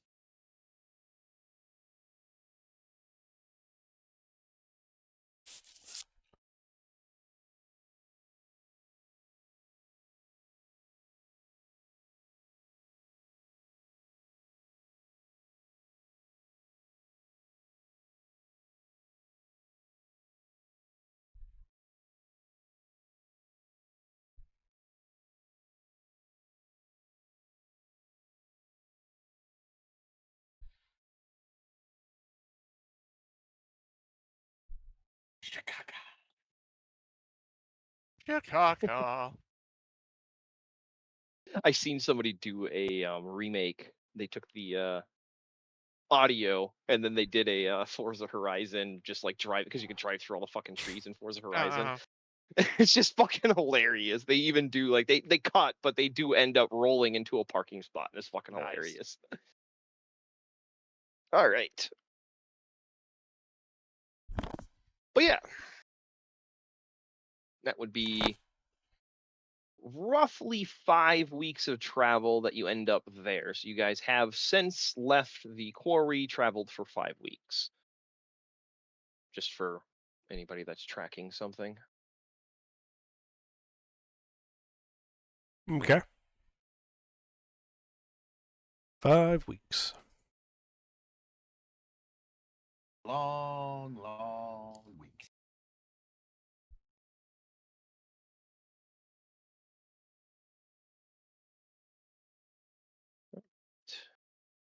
But yeah, you're making your way along the shore, and the road kind of cuts in and out from the lake itself. And the further west you get along it, the less tributaries that you encounter until you really don't encounter anymore. And you're just basically on a kind of like a hillside over top of this lake, weaving around it on these shitty little roads. Then the road starts getting a little nicer. By the end of week 6, it is a wide road. It's 2 carts wide, and it looks to be made out of nicer crushed rock, packed tightly, limestone or something.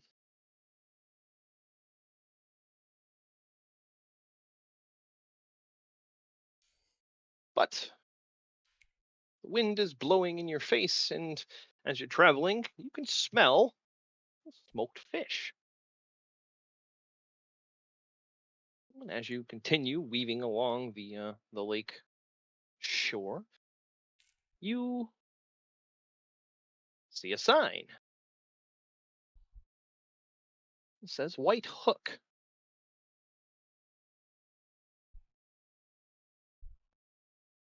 Sounds like one Looks of like you're- Connor's nicknames. Well, she'd be Gold Hook. She's a golden dragonborn, so. But yeah, you can see what looks like a rather big and busy major fishing town. Docks extending into the lake, smaller boats cutting in and out, a few slightly larger fishing schooners and stuff like that. It's midday.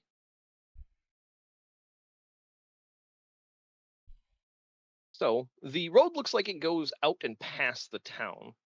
Do you wish to continue past without stopping? Yeah. Okay. I didn't know if you wanted to park the slave somewhere and hang out in the Smokefish town. Giving you the option. I understand. There's no rich mahogany velvet boxes for us to find here, probably. That's the problem. No. You do see people diving.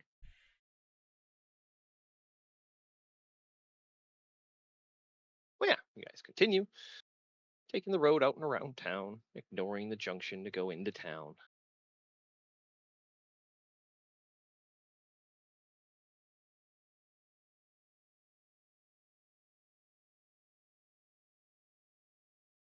And another week or so goes by, and you're basically following the memory instructions of this guy of what road you're taking. And the last one is a junction that you would expect Redland to be on the northern branch, but the memory says to take the southern branch.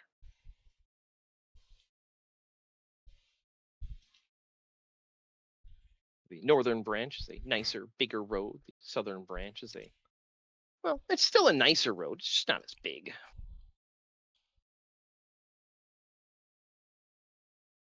You think you're about a week away from Redland. It's Well, the, let's take end the of road 8th less week. traveled. All right, yeah. Take the southern road, following the memory of this guy that's. Well, I suppose I should update. The crying has stopped. Is he still alive? Yeah. Okay.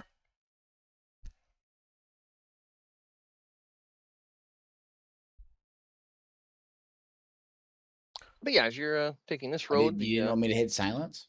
Nah. I guess it doesn't matter. no, it wouldn't move with you. So That's right.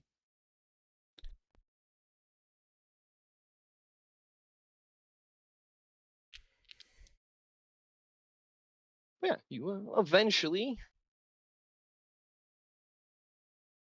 travel for the last week and arrive. Now I gotta fucking find Redland because you weren't supposed to be here yet. Braz. Well, you're supposed to go on the Copper Road. There is nothing there on the Copper Road. It was the easy route to take. Yeah, totally, yeah. Ah, this was But pretty easy. That was the safer, easier route to go. Definitely. Totally. Yeah. Totally, yeah. Cornholio, yeah. All right. Yeah. So you come up to one of the lesser used southeast gate of Redland. Redland is a map that I don't actually have currently drawn up, but basically think of it like a giant horseshoe with a sort of inland port. Right. Let me draw ish.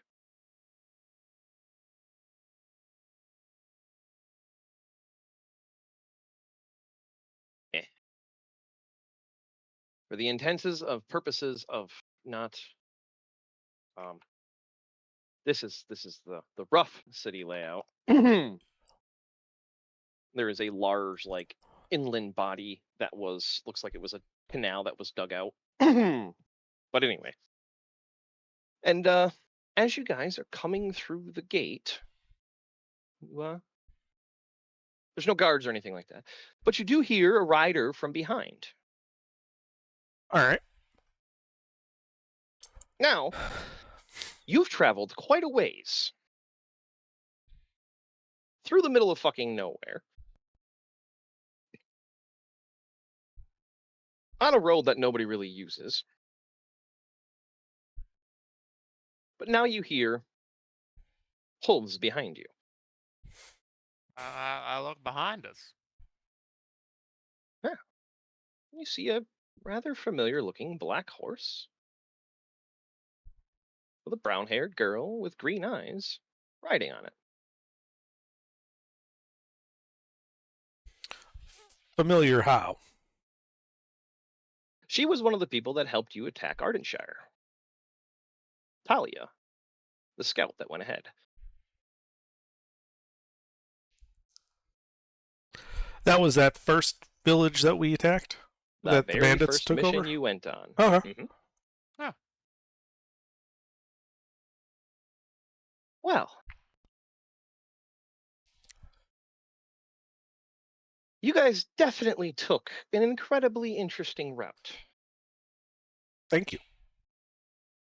East Pier, second bell tomorrow.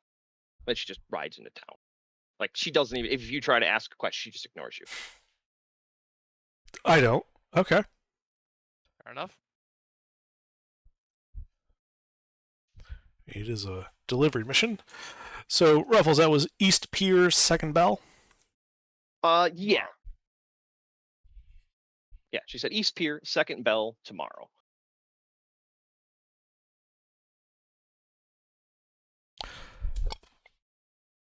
Okay. Let's see. Everybody roll history real quick just to see if you guys actually know what the hell second bell means. Who's been here? Let's see. Everybody roll history. Just a flat history. No modifiers. Connie, Raz, Samuel, roll history.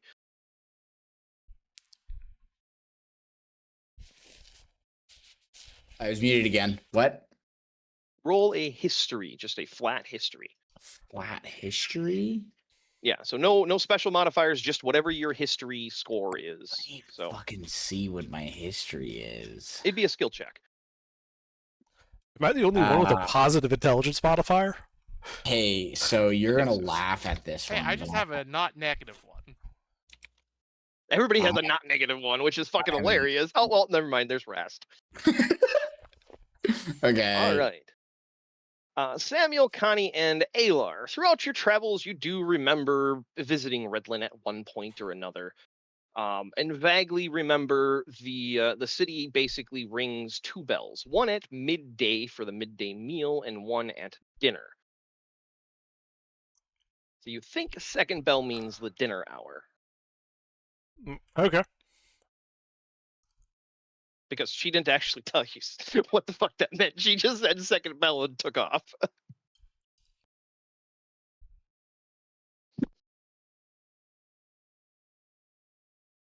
But yeah. And the current time is morning. Great.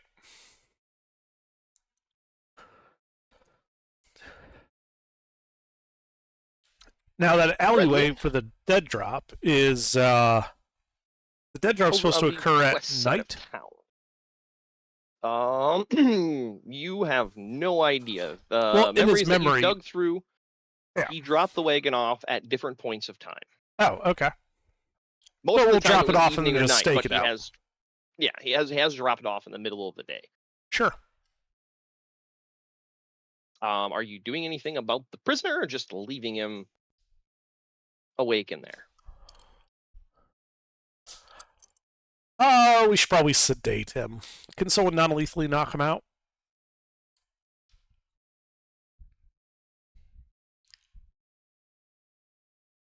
All right. Samuel? Does somebody punch him? Mister?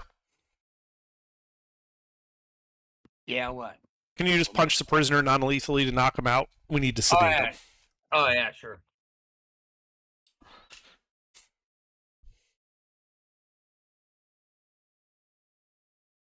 All right. No, you don't have to roll anything. Yeah, you just knock him out.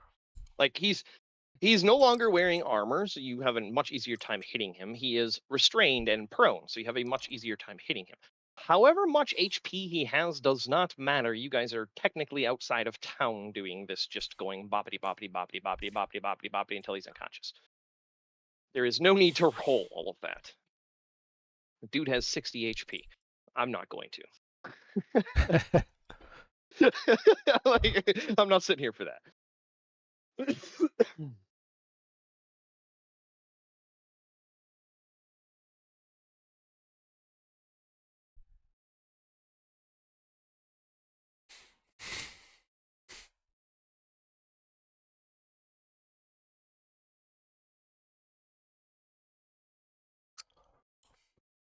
All right. Yeah, you make your way across town, sort of zigging and zagging through all the streets. It is a roughly square layout. It's a little bit more square than Genth is, but it still has some curves, discrepancies. Definitely not as curvy as Haidar.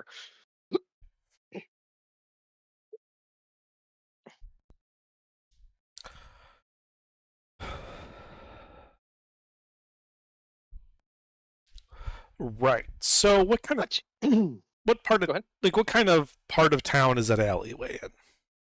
like a warehouse district, sort of. All right. Are there any There's- abandoned buildings nearby? Give me an investigation check to see what is occupied and not occupied in the region. Oops. There's people everywhere. They're everywhere. They're everywhere. Coming out of the walls, man. Coming out of the goddamn walls. Let's They're coming out of the Fireball, trees in the middle of fireball, town where there's fireball. no trees. It's all fireball from here. All right. Yeah, you meander up and down the main thoroughfare.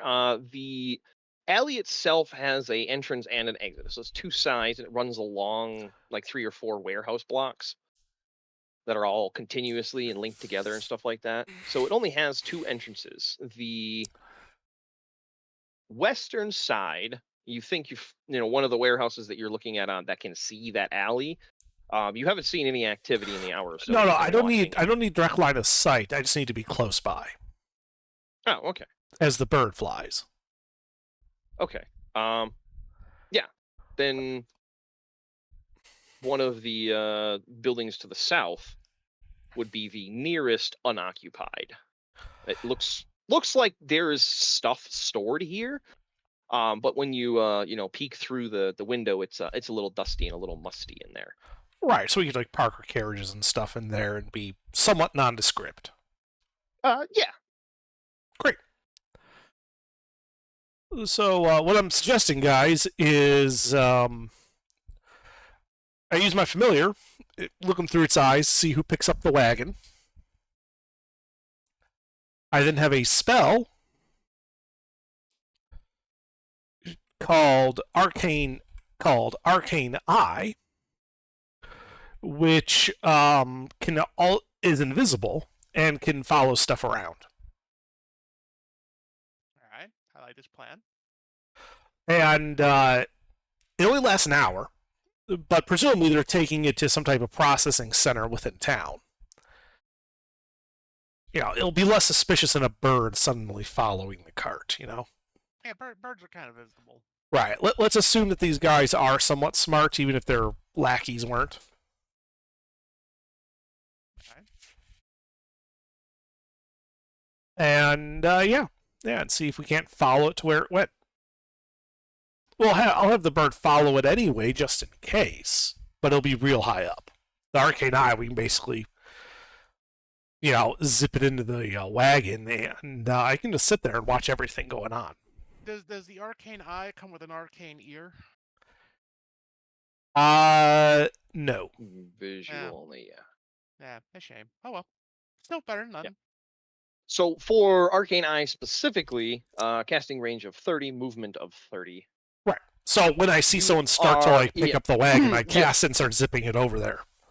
Okay, yeah. Just so you know, you would have to move 120 feet with it to get there. Okay, so we're not leaving the horses, right? They've Yeah. dead dropped it without the horses, right? Yeah, as far as you can tell every time. Right. They So take their horses with them and go get a different wagon. right, so they'll have to hitch up their horses, which will take a minute. Mhm. There's plenty of time to zip that thing over there. I mean, do you think using Dimension Door will help you do that? I'd prefer to save your casting a dimension door in case they do something weird and we have to suddenly move Okay. fast. Yeah, I just want to make sure that They use Dimension Door. Yeah, that would be a thing. The idea is I no, want as far to as you know- put this into the wagon itself Yeah. so that if You they guys- teleport the wagon somewhere, it's going with them. You guys started this campaign at level 4. as far as you know, as reasonably world traveled as you guys are, Dimension Door is a theoretical spell. Most 4th level and up spells are.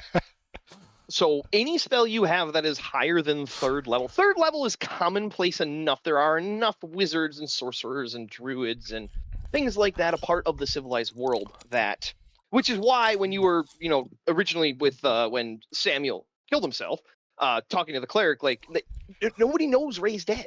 It's not a common spell. So like Revivify, yeah, that's if they just died, we might be able to get them up. But yeah, so anything 4th level and up is really an unknown or theoretical spell. So when you guys are taking new spells, you're actually doing theory crafting and creating that spell from scratch, not copying it from a more advanced wizard's knowledge library. Right. It took us long enough, God damn it.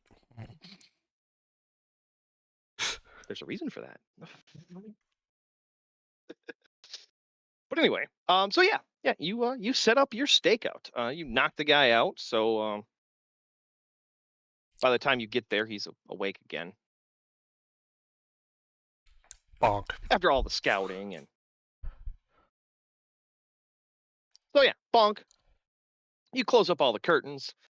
You use the abandoned warehouse to park your guys' shit out of sight, and you set up the crow, hopping around on the roofs nearby, pecking at things and being bird-like. Yes.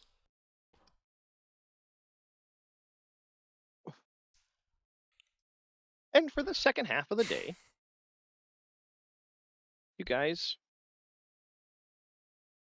you don't see anything unusual. Evening comes.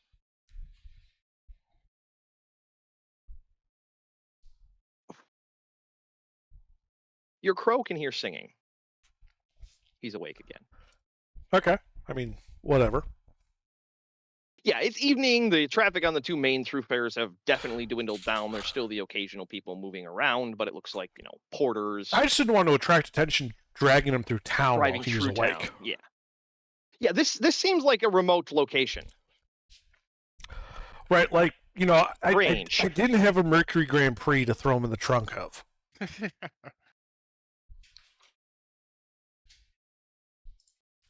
So,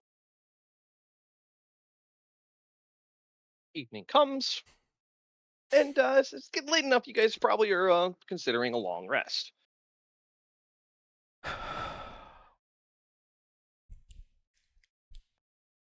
No movement on the cage.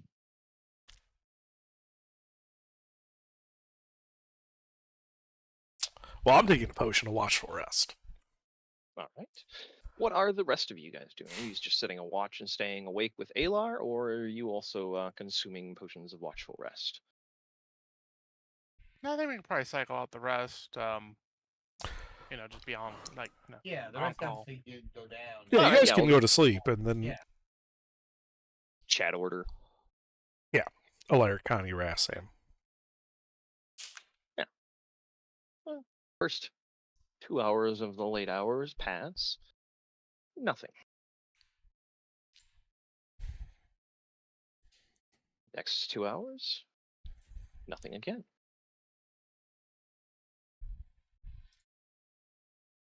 And in the very middle of the night, your crow sees a gnome, looks like a boy, not very old, whistling and walking down the alley. He looks drunk. A little weeble and a little wobble. Uh-huh. And he stops, takes a leak next to the wagon. And then you hear the guy calling out to him, and he runs away. Huh. Like, didn't even zip up his fly. Oh my.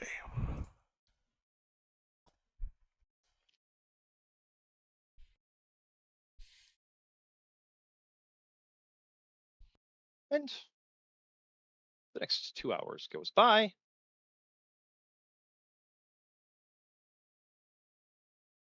I forget. Do crows have color vision?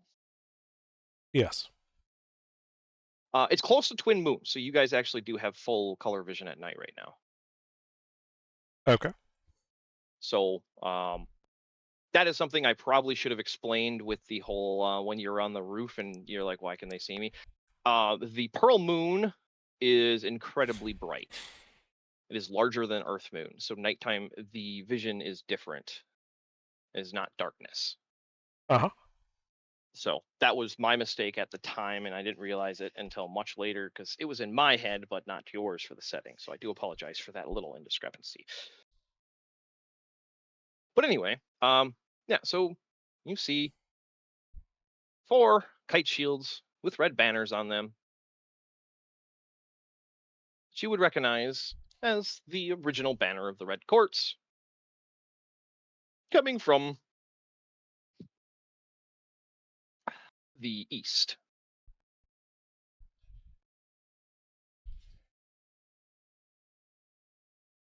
And they go right to the wagon. Okay. Do they have horses with them? No, they're on foot. Okay. Looks like a guard patrol. That'd be your Uh-huh. guess of what they are. And they're talking amongst themselves. This is the place. Yeah, well, this is what the kid said. Well, Captain said, check it out. We'll poke around, whatever. I don't get paid for this. And they go up and start poking at the back of the cage. And anybody in there? And the guy's like, yeah, help me. I've been kidnapped.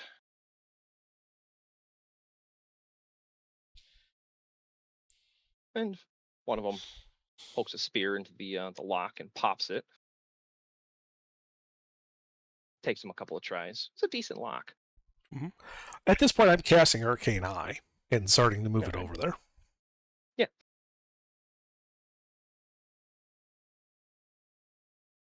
Yeah, your Arcane Eye moves, takes up position. I'm assuming you just have Hero fall back. No, I just have Hero, like, it's perched up on the rooftop. No one's Yeah. going to pay attention to it. It just sits there watching, and Arcane Eye is zipping on over.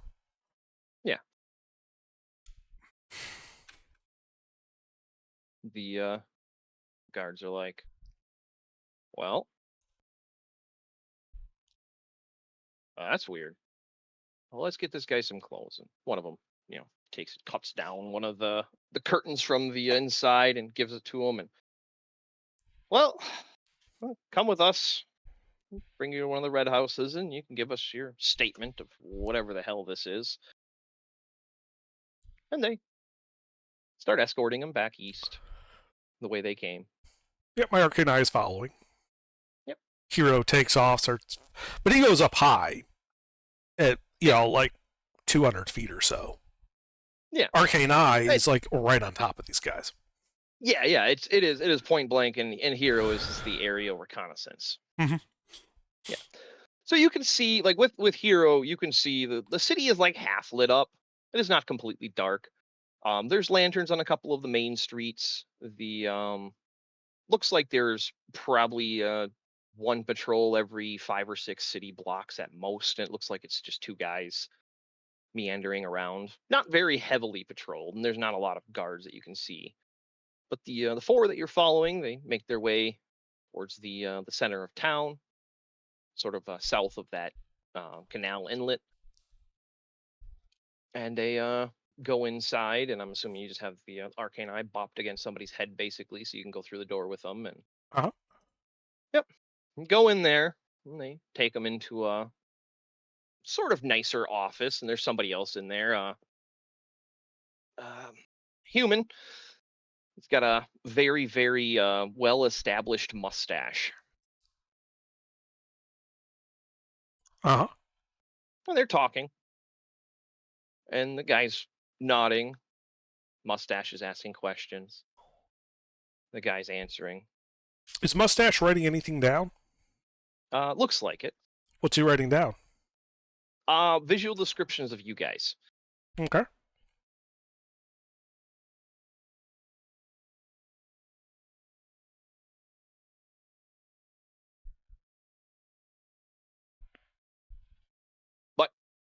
that's pretty much the extent of that. The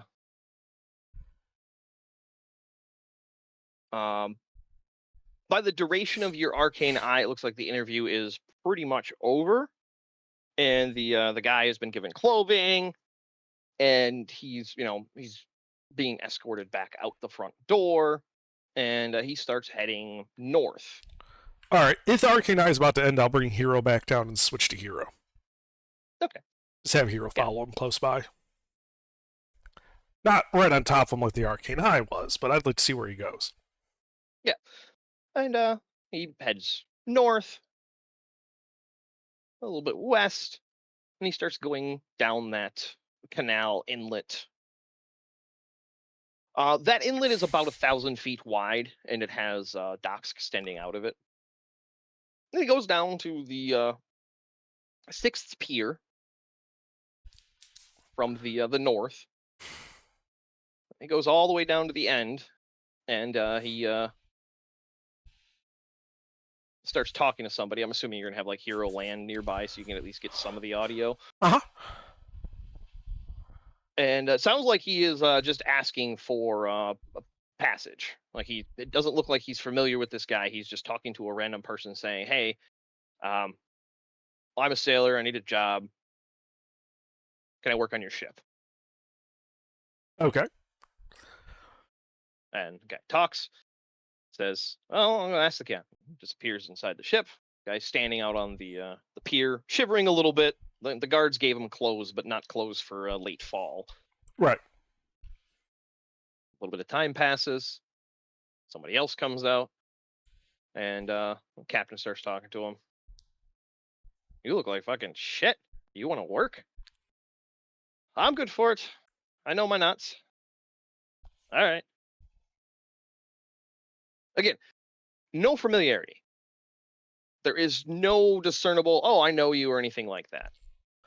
Uh-huh. He seems to have walked up to a random ship and asked to go aboard. "Well, we're set to sail in the morning. Got a shipment of fish for Ghent. You don't mind fish?" As long as it's not tuna." "Well, you're not in luck. Now let's get you a bunk." And they go inside and disappear below deck.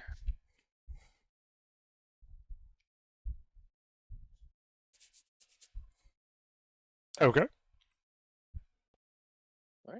What would you like to do? This is coming up on 4th watch. So Rats is going to bed. Samuel's waking up.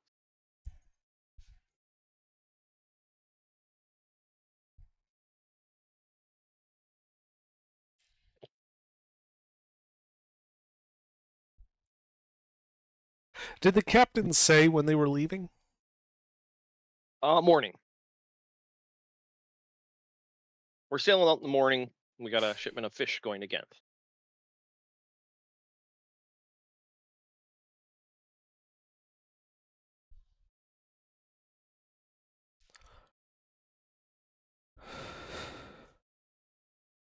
So I'm going to quickly pull out a piece of paper. Okay.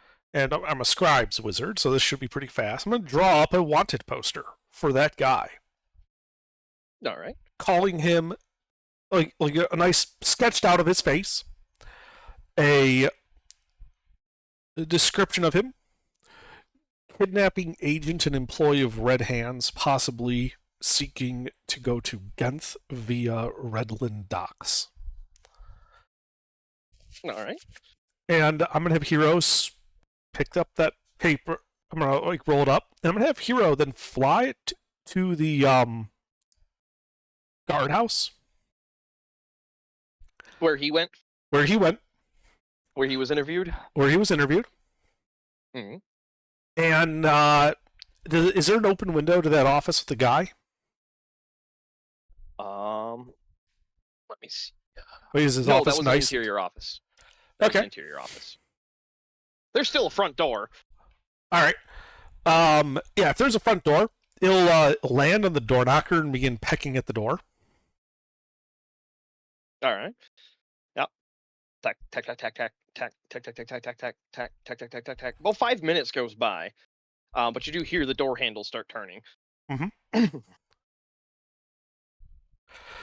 When the door opens, Hero flies inside and goes to the office. All right, yeah. So the guy that opens the door. What the fuck? Bird carrying a scroll flies over his head. It's a raven, right? I believe it might be a crow. Either way, it's a big bird. So yeah, it's a crow. Yeah, it's a crow. Oh, I mean, if you want it to be a raven, so, because ravens are cooler. Sure. Raven, crow, And it's same Corvid. they fit you way better. They're a little bit bigger. They can actually communicate and talk a little bit. So you've had him long enough as a familiar that he is familiar with some grammatical speech, but very, very limited. He makes croaks and groans more than anything. He also laughs very creepily. Awesome. Yeah. So it flies at interior office. Yep. To the sergeant or captain or whoever he was. And yeah, the door's open. The guy is sitting there. Looks like he's going over some reports or something. And right. So Hero flies over, drops it like right on his hand, lands on the desk, and like uses his beak to like push the scroll towards him as it rolls off his hands. Like, read this now. Read this now. The guy looks at the scroll, looks at the raven. What the fuck is this? He picks up the scroll and he opens it. Yep. Hero then flies off. Yeah. The amount of time it takes you to get to the office, the door is still open. The guy is just stun locked there, like then I just holding fly the right door. out the door. yeah. You fly in, deliver the message, fucking Hogwarts style, and just fucking fly right out. And the guy is just flabbergasted, standing there. Captain, what the fuck was that? Well, our new friend might be the problem. And then, Hero is out of earshot. No, Hero swings around once he's out of sight, keeping surveillance up on these guys. Yeah. But I want to imply to them that he flew away. Yeah. So you just fly straight up to the rooftop. Basically. And if I can't hear anything, I can't hear anything, but I just kind of want to observe a bit what the guards are doing. Yeah, you heard that as Raven, the Raven was flying out when the guy said, "What the fuck was that?" And then you heard our new friend might be the problem, and then you were out of earshot. Okay. Yeah, if I'm out of earshot, then I'm just gonna have him fly back to me. Yeah. Yeah, it's a 4-story building. There's no real good perch near the door, and then the door closes. So then we'll just fly back to me, and we'll complete our long rest. Yeah. Because frankly, if we have to go all the way to Genth to deal with the next cell of the Red Hand fuckers, so be it. But I'm not going there right now. Actually, no. He'll fly to the cart and see if the cart is still there. Ah. It is. What's left of it? Up on blocks? Torched. Oh, okay. God. Yeah, it looks like somebody moved it away from the warehouses and set it ablaze. Well, that's one way to deal with it. Did we hear anything over in our camp 100 feet away? Nope. You're through multiple walls. You're not adjacent to it. You're so basically no angry mob. Yeah, no angry mob. You're in the warehouse that's one street away from the alley. Right. It was more like was this like so the there's another locals getting warehouse together and No. there was like they burned the slavers in effigy and all that. Nope. Okay, well. Yeah. Oh, the red hand might have come and gone then. Oh well. Possibly.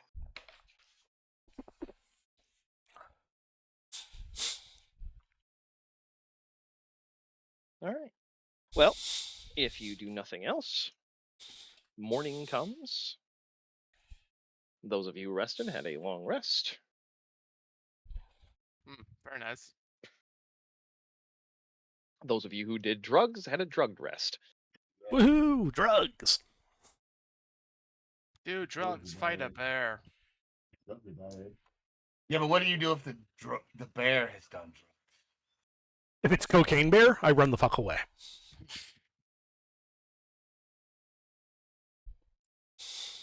See, I told you we should have gone to the Grand Marquis.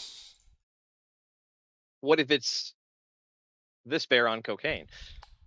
Oh, fuck that. Fucking chainsaw bear. And we are teleporting. Oh. Yeah, Above see, table. Chainsaws existed in the Third Era. well, I still say we should have put him in the trunk of this car and left that in the alleyway. That would have been a lot less, a lot Conspicuous. less conspicuous, yes. Wait, you have chainsaws in your world? They're relics and ancient. See. Gnomish chainsaws. Basically, the common understanding of the pre-collapse, there was an age of magic, there was an age of technology, and there was an age of magic and technology. What order they came in, nobody knows for certain, but that last one, the magic and technology, is where a lot of really oddball relics exist. So, for example, like with Alar's knowledge of the Frost Breachers, he would recognize them as a component-based magic item from that techno-magic era. He's seen similar but non-functioning devices. Not exactly a frozen dinner plate, but same structure and design.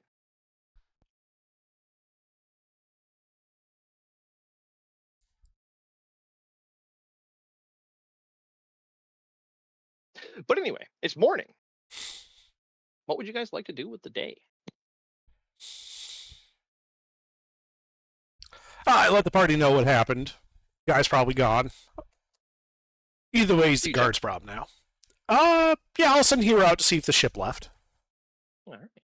Well, as you guys are waking and, kind of meandering in your stolen warehouse, you send Hero out. And the ship is still at dock, but it does look like they are making way. Okay. Eh.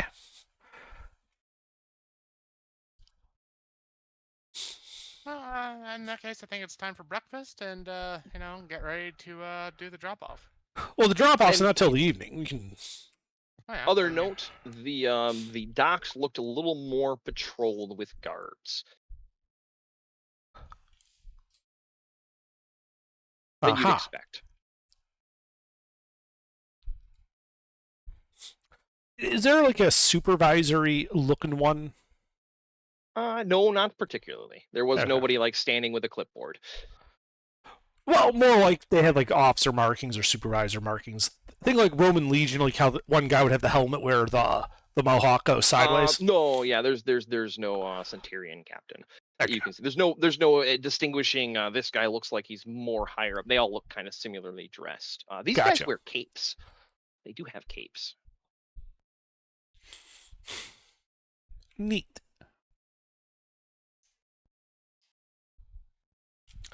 Oh, I know. Did the captain introduce himself when he was letting the guy on? Did I get a name?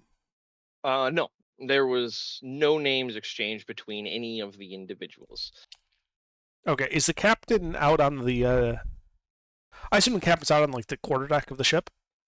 Yeah, captain. It looks like there's Alright. two people standing next to him. They're talking. I'm going to write a quick letter saying, "Dear Captain, the guy you invited to join your vessel last night, the one that was shivering from the cold, is wanted by the guards. He is a known slaver, or the Red Hands. Perhaps Not you plural, should." by the way. What was that? Just red hand. He Yeah, is a just a known minor slaver yeah. of the Red Hand. Yep. Perhaps it would be best if you turned him in. and I leave the note Have- unsigned. And I just send Hero over to just drop the note. Like, Yeah. if Hero it- flies does it- back. yeah, just drop it on the captain, make sure he gets it, and then fly off. Yeah, Hero flies back to you, gets the note, starts making his way there, Yep. and as he's approaching, you can see the ship is pulling out from the pier. Well, I'll still drop off the note. And then you have Hero stay reconnaissance. I mean, Hero will fly up to like one of the riggings so that he's not like right there, but trying to maintain earshot just to see what the captain says, and so I can see what he does. Yeah, one of the guys up in the rigging kind of tries to wave, the raven out of the mast, and as the letter drops at the captain's feet, he looks around, looks up, sees the raven, and picks it up, unrolls it, reads it. Hey, turn the ship around. Aye, Captain. Turn it around. And he rolls it back up. And he tucks it into his vest. And he goes below deck. And commotion is heard. And it looks like whatever his first mate is or whatever is giving orders, and the ship is coming about. And commotion settles down, and 6 guys come up with that guy all tied up. Very, very well tied up, strangely, for sailors. Weird, Sailors right? might be able to tie people up, huh? Like he is hogtied so that he can move his freaking legs on his knees, and that's it. Mm-hmm. And so he comes waddling up the stairs, being carried by these 6 guys, and they're going over to the side of the ship that's going to be closer to the docks. And so they pull out from Pier 6, and they basically are pulling back into like the very end pier, Pier 1, and the captain just shouts across to the guards, "Oi! I think you left something on my boat." And he just has the crew toss the guy over the side. I Tied up. like this guy. And the guard is just confused at first, and then they're dropping their shields and their spears, and 2 or 3 of them are diving into the water to try getting the guy. Uh-huh. Yeah, Hero at this point takes off and just lands, on the dock so he's not getting carried away by the boat. So I assume they're just immediately shoving off. Oh yeah. As soon as the guy is overboard, they start going north and getting away from the city itself and going out into the open of the lake. And there's mass nearby of other ships that are docked still. But yeah, the guards get the guy. Looks like they cut the bindings, so he is swimming.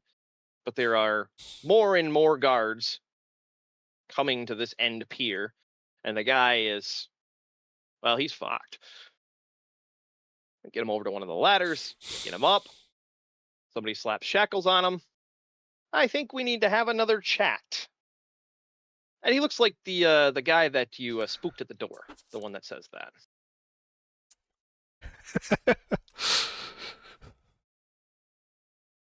And they start marching back to that same barracks.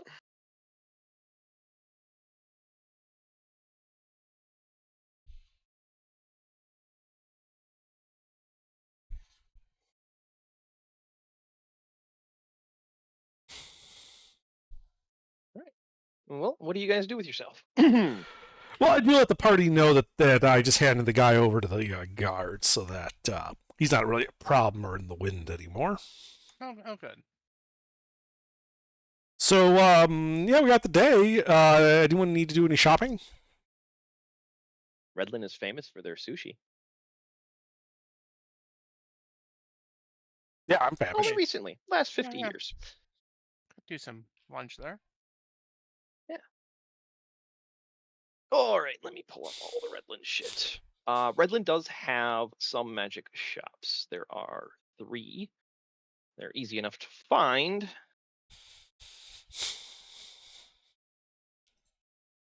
I'm pulling up my Redland stuff. 1 second. Yeah, see, the minute you mentioned they had magic shops, I'm I'm right there.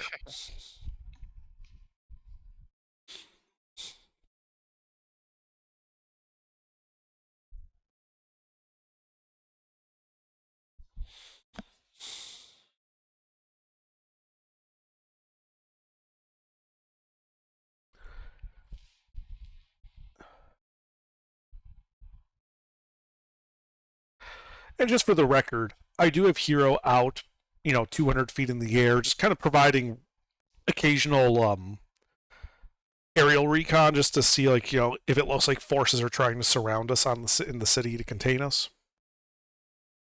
Um, Like, if there's discernible Nothing. forces moving. Right. I'm saying I keep it up there. yeah. Yeah, I don't expect the guards are already know where we are and are just auto-magically homing in on our location. Shit, I should have did that. It was more, I just, if the guards or this red hand just comes for us, I'd like a little bit of warning if possible. Yeah. Well, when you guys dropped the wagon off, there was nobody that you seen watching, so nobody else seen you. Mhm. That you know of. Yep. And then you guys were camped. Guy got interrogated, gave verbal descriptions of you guys that were close-ish. You are distinct, but not that distinct. Redland has a population of about 500,000 people in it. Really very large city. And we did club him over the head a few times. Yeah, And exactly. a little minor brain damage. Yeah, we may have given a minor case of major brain damage, but what's a few traumatic brain injuries between friends. But yeah, you go poking around, asking questions about magic stuff, and you get 3 different answers. Somebody said there's the odd shelf on the shoreline next to one of the tackle shops and maybe a fish oil cellar. Human guy runs it, and it's lower end. You know that from the descriptions you're getting from it. And then there is the Blue Glass Market, which is a more respectable shop on a market street. And from what you were told, it's got locked display cases. It smells like ink coming out of the place, dried herbs, and it's most well known for selling sailor charms. That's the most common response you get when you ask about it. And then the last one you hear about is the Argent Seal. That is on the upper end of town. It is somebody's home, it sounds like. But it's more of a broker of magic things than really a magic shop, from what the description is. It's appointment only. That guy's a bit of a recluse. Now, by seal, does it mean more like a wax seal or a water seal? Like a stamp. Okay. I'm sorry, what was the name So of I the guess second wax shop? seal. Blue Glass Market. Blue Glass Market.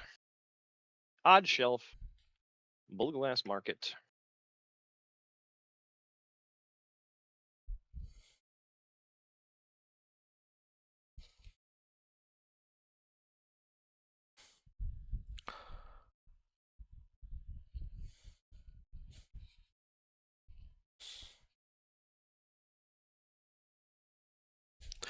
All right, well, let's head to that mid-range one, the Blue Glass Market first. After we've had our breakfast sushi. Oh, yes. Because, let's see if I can get this right. This is basically my Okay, character we're when it comes to talking about magic it. items. And other types of weird esoterica. Which, of course, doesn't work. You just don't have good luck with those these days. I know. Oh, that's because it does the fucking you have to click through the link now on Google. I know. Sometimes. Fucking stupid. I had that happen with fucking YouTube. I'm like, I don't want a fucking search result for my search result. I want the fucking video I clicked on, for fuck's sake. Yo, dog, I heard you like search results. Here we go.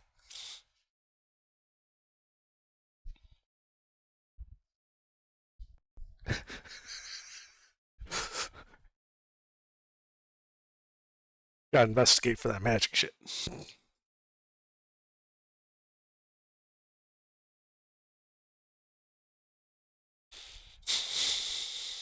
All right. Yeah, you guys get some sushis. It's good sushi.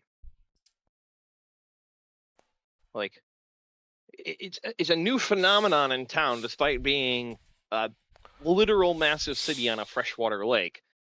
And everybody talks about how the shops, around that particular district only opened up in the last 50 years, but everybody is there, even this early in the morning.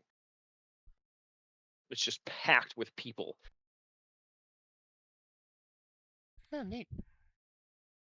But yeah, you guys find some sushi. For the most part, it looks like it's about $1 a piece. Okay. So it depends on how much sushi you. I'm sorry. A silver a piece. It depends on how much sushi you want. A meal's worth. So Hey, yeah, 10 4 pieces a piece. Yeah, $1 a piece a meal. That was the number I meant to say. But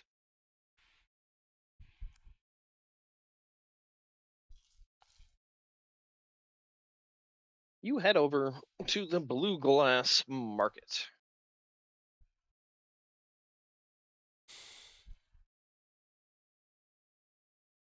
Actually have somewhere in my shit of things. No, I think that's in the campaign notes. Ow.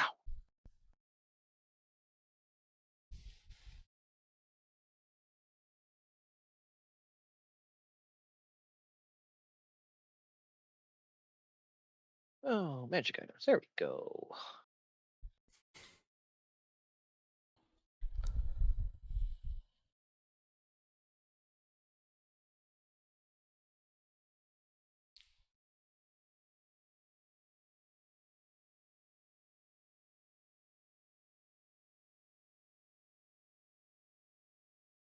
All right. Yeah, you head inside the shop. And inside, there is a gentleman.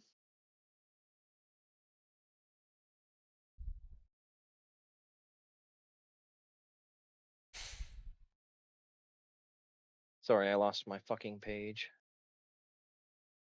Okay, there it is.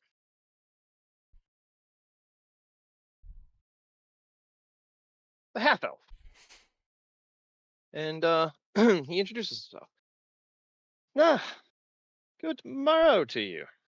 You seem like the kind of folk I like seeing in here. Seasoned travelers. What can I do for you? My Well- name is Vesco. Well, good morning, Vesco. We're interested in seeing what you got in terms of magical supplies and scrolls and potions and the like. Well, potions are over there, and he gestures at a cabinet. There's about a half a dozen different colored vials on a shelf. Nothing is labeled. There are no price tags. You wish to see what is what? By all means, I can open the case for you. As for scribing material, I'll have to check the back. One moment, please. He's a half elf, by the way. And he goes to the back door, leaving you in the shop. But yeah, there's a whole bunch of like glass locked cases all over the place in here. There's nothing on an open shelf anywhere. Mhm. With your arcana, 90% of it looks like junk.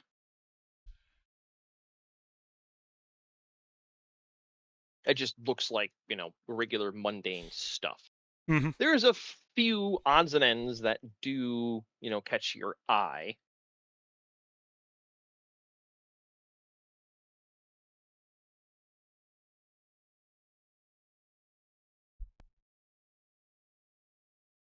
it looks like a couple of charms.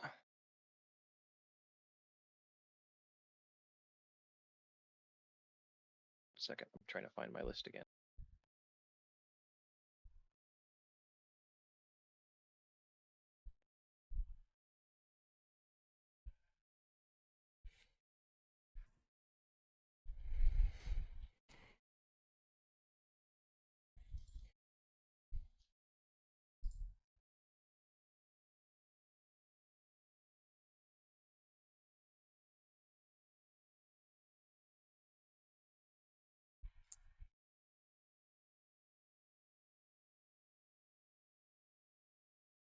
I lost my list. I don't know where it is. Oh, no.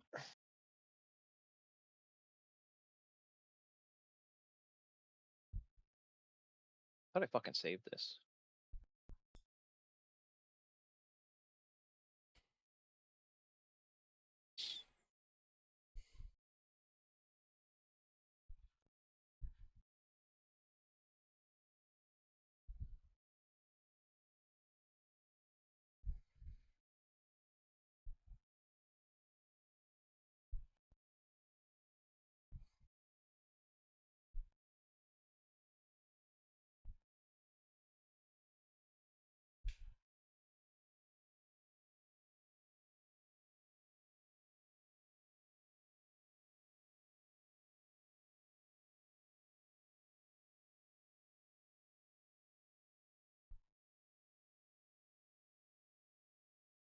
Okay, sorry.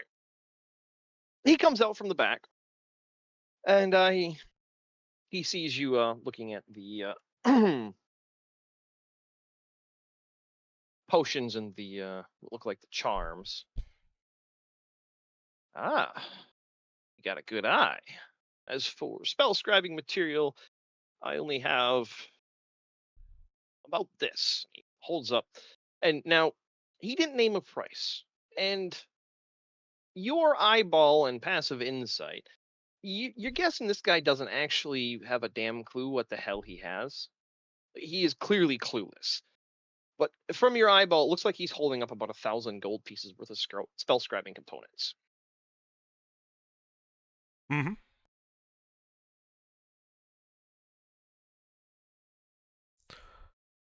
No, I think But- that looks like 700 to me. It's middling quality. I'd offer him 500 for it.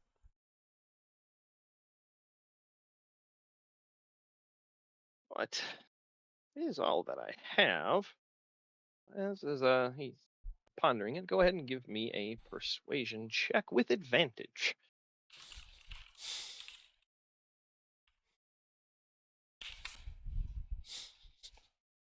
Though, suppose that's a fair price for it. Let me get you a bag for it. It goes in the back again, just kind of sets it all on the counter. But yeah, there's ink and paper and everything you'd expect for actual spell scribing components, not like he's trying to rip you off or anything. Good, good.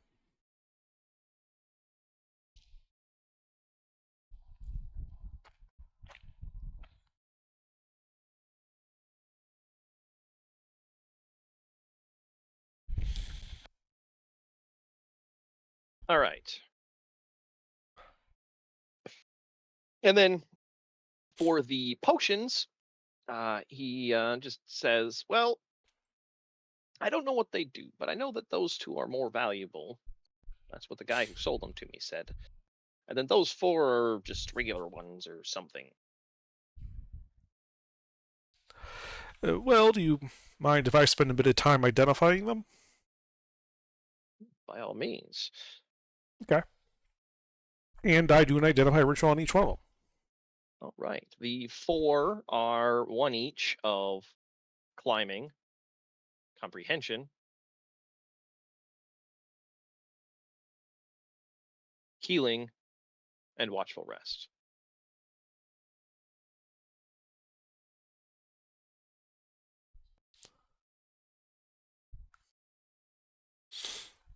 And the uncommon are whatever you think they are. I'm not playing a game or anything like that. I'm just letting you pick 2 uncommon potions. So all of the resistances, growth, hill giant strength, poison if you really want it. I don't know. Is there a resistance to laser eye? Fire. Mhm. I'm not saying that would be Hey. helpful, but it might be helpful. I mean, what are you saying? What are you saying? That if we drink this, well, if the guy in front drinks this, you don't have to worry about friendly fire. Yes, but that takes all the fun out of it. No, I should make it more fun. That means you can just blaze away.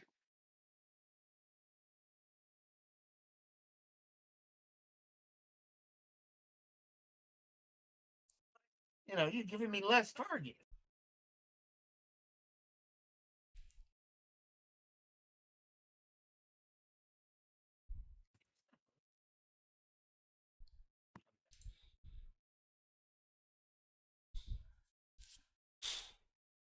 But that would include bottled breath. Mhm. Not. I'm looking at the oddball ones on the list because I don't have anything filtered. So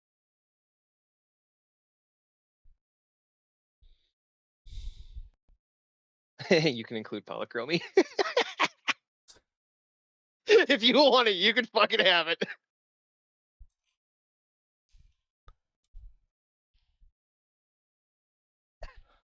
Because all it is really just advantage stealth, isn't it? Yeah. Or Yeah, just advantage you wanna of be stealth. a fucking rainbow. You can be a fucking rainbow.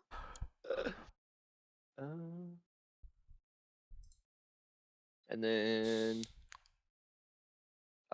yeah, I don't see anything wrong with psionic fortitude. It's an hour of Well, what I'm thinking advantage on is, charm, done. do oils apply? Oil of etherealness. Slipperiness. Yeah, that's uncommon. Right. Look, she did specify potion, so just verifying. Okay. Yep. Because what I'm thinking, guys, is an oil of slipperiness and the potion of fire resistance would probably be useful potions. Well, and that more watchful rest and healing is always good. So yeah. Yeah. And comprehension and climbing, I mean, who knows, but they're niche and they may come in handy. They're only 100 gold for the common ones, so. Yeah. So, yeah, no big deal there. Yeah. So about that. The guy says 200 for the common ones and 500 for the other ones.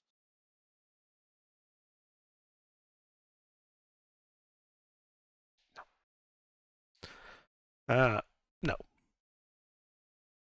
Oh. 500 for the uncommon ones I could see, but not 200 for the commons. Oh, well, what are they worth then? About 100 each. And I mean, Oh. we're buying them all, so I mean. Yeah, so like I'm offering to pay you 1,400 gold for all these potions. All right. All 6. I'll take it. All right. Potions acquired.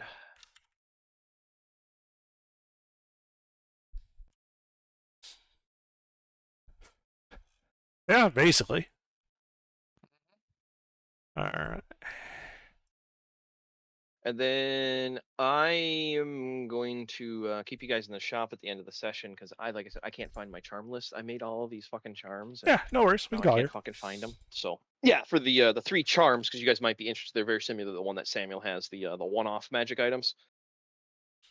Mhm. They have built-in triggers that do certain things on certain events if you have the charm on your person. So that's what those 3 are. Those 3 or 4. I'll give you 4 because I messed up. Charms look to be in that other case. As he begins to unlock it so you can poke at them, that is where we will call it. Sure. Okie dokie. Did we get a level?